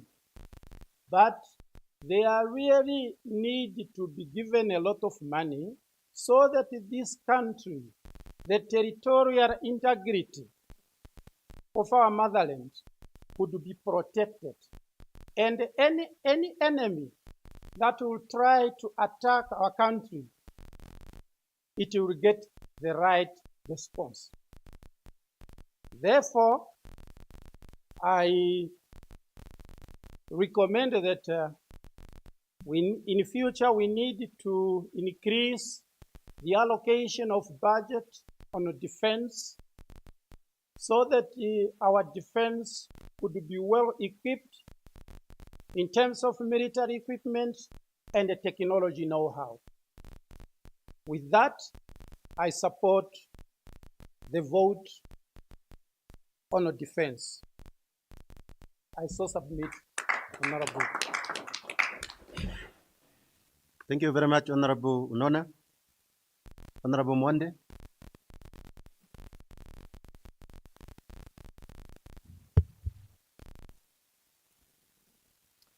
Thank you very much, Honorable First Vice Chairperson of Committee of our House, Honorable members. I rise to support Budget Vote 8 on defense to the tune of $7.5 billion. Honorable members, what I want to comment on is always being said the past maybe 5 years, those who have been in Parliament. But I still want to emphasize on it. Namibia continues to face serious challenges related to illegal, unreported, and unregulated fishing activities by foreign vessels operating within our waters. These unlawful activities threaten the sustainability of our marine resources. It undermines local livelihoods. It weakens food security and results in significant revenue losses for our country. We need this money here. Recently, it was reported in one of the local print media that Namibia lost $157.5 million in hake species, only one species, in the last financial year because of illegal fishing. Now one wonders what about the other species which had not been reported. This is a significant amount of money that we are losing from illegal fishing. Our ocean economy is one of Namibia's most strategic national assets. However, despite these operational challenges, the budget allocation appears to focus mostly on mainly on the renovation of military bases, rather than strengthening maritime surveillance, patrol capacity, and enforcement capabilities. I browsed through the MTEF budget book as well as the income and expenditure. And if you look at the Navy division, there's literally nothing with regards to how we are going to combat illegal fishing. I've observed that the total budget for operational equipment, machinery, and plants for 2026-2027 financial year amounts to $635,660,000. But on the Navy division, there is literally nothing for maritime surveillance allocation.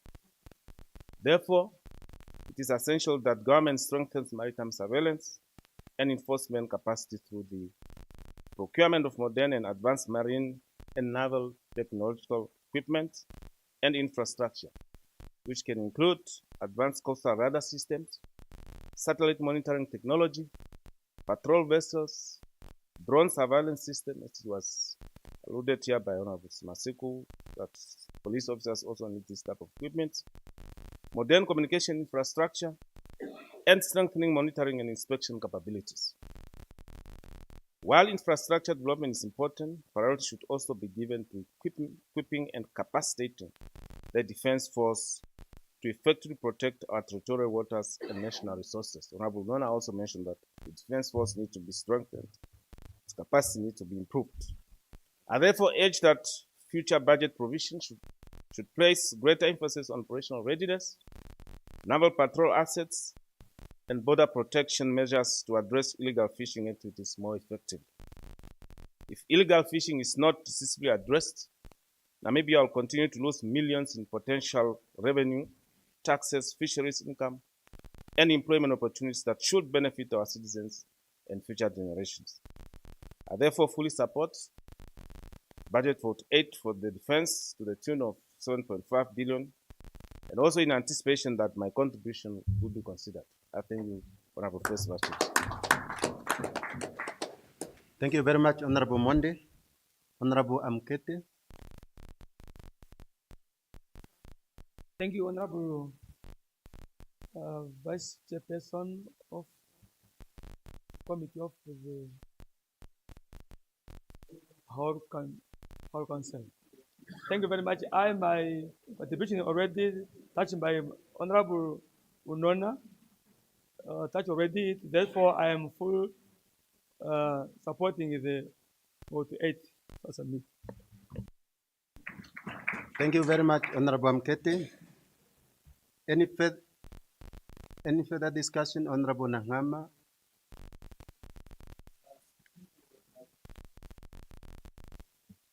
Thank you very much, Honorable the First Vice Chairperson of the Committee of the Whole Council.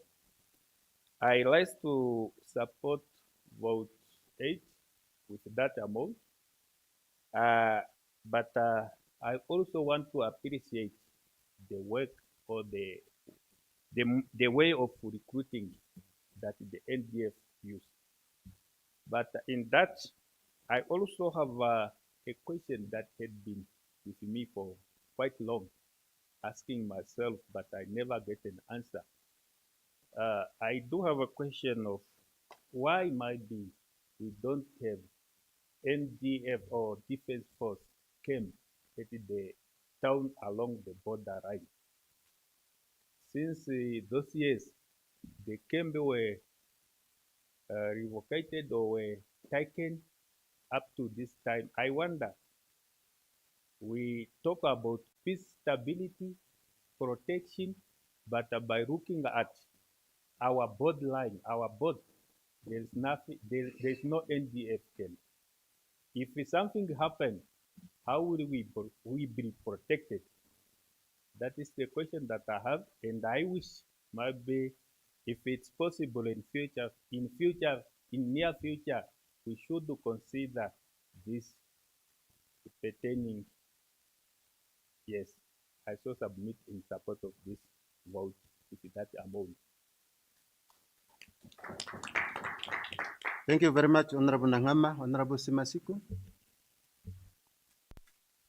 Thank you very much, Honorable First Vice Chairperson of the Committee of the Whole Council.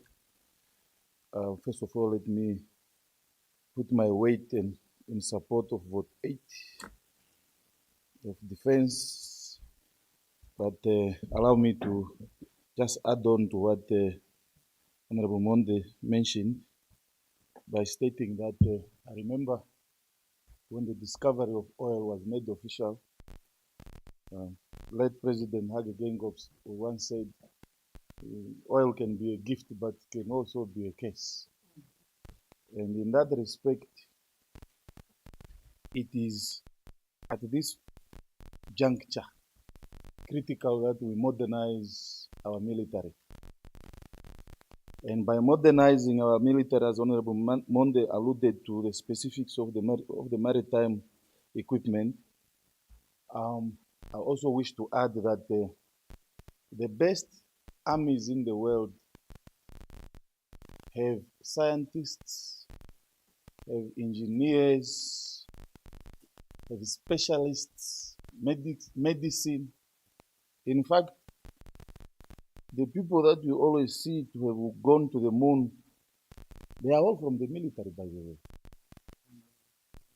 So these people are very important.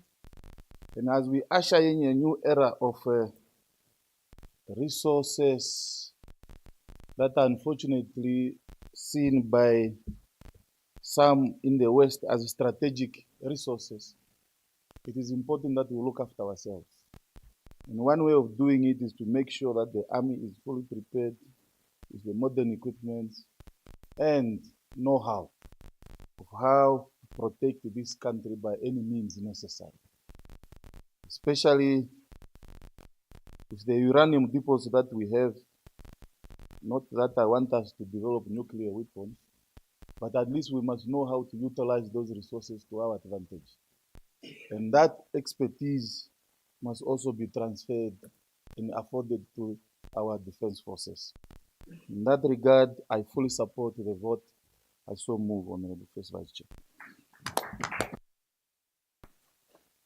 Thank you very much, Honorable Masiku. Any further discussion? I see none. Any objection? I see none. Agreed to? Thank you very much. Honorable members, I shall report progress and ask leave to sit again.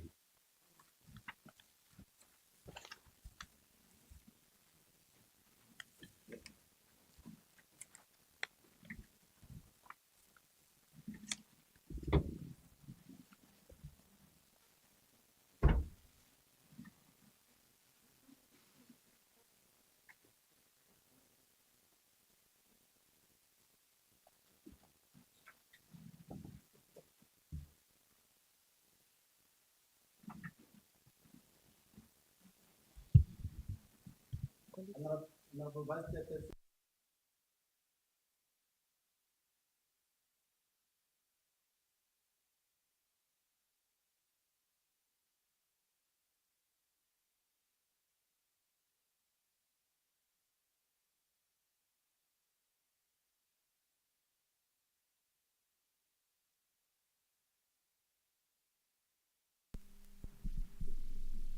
Honorable Vice Chairperson, the Committee of the Whole Council has gone through vote 09, 04, 21, 39, and 08 of the Appropriation Bill B1 2026 and has agreed to the said votes. I now ask leave to sit. Thank you, Honorable Vice Honorable. Chairperson. The permission has been granted. Thank you, Honorable.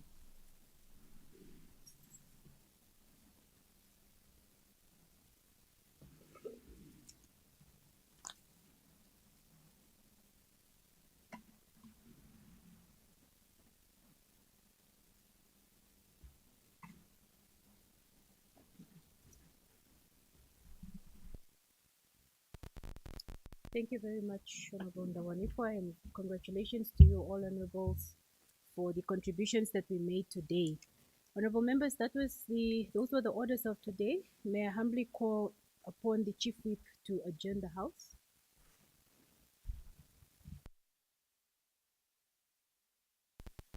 Honorable Vice Chairperson, honorable members, the House stand adjourned until tomorrow, 9:30 sharp. Thank you very much. The House stands adjourned until tomorrow, the 13th of May, 9:30 sharp.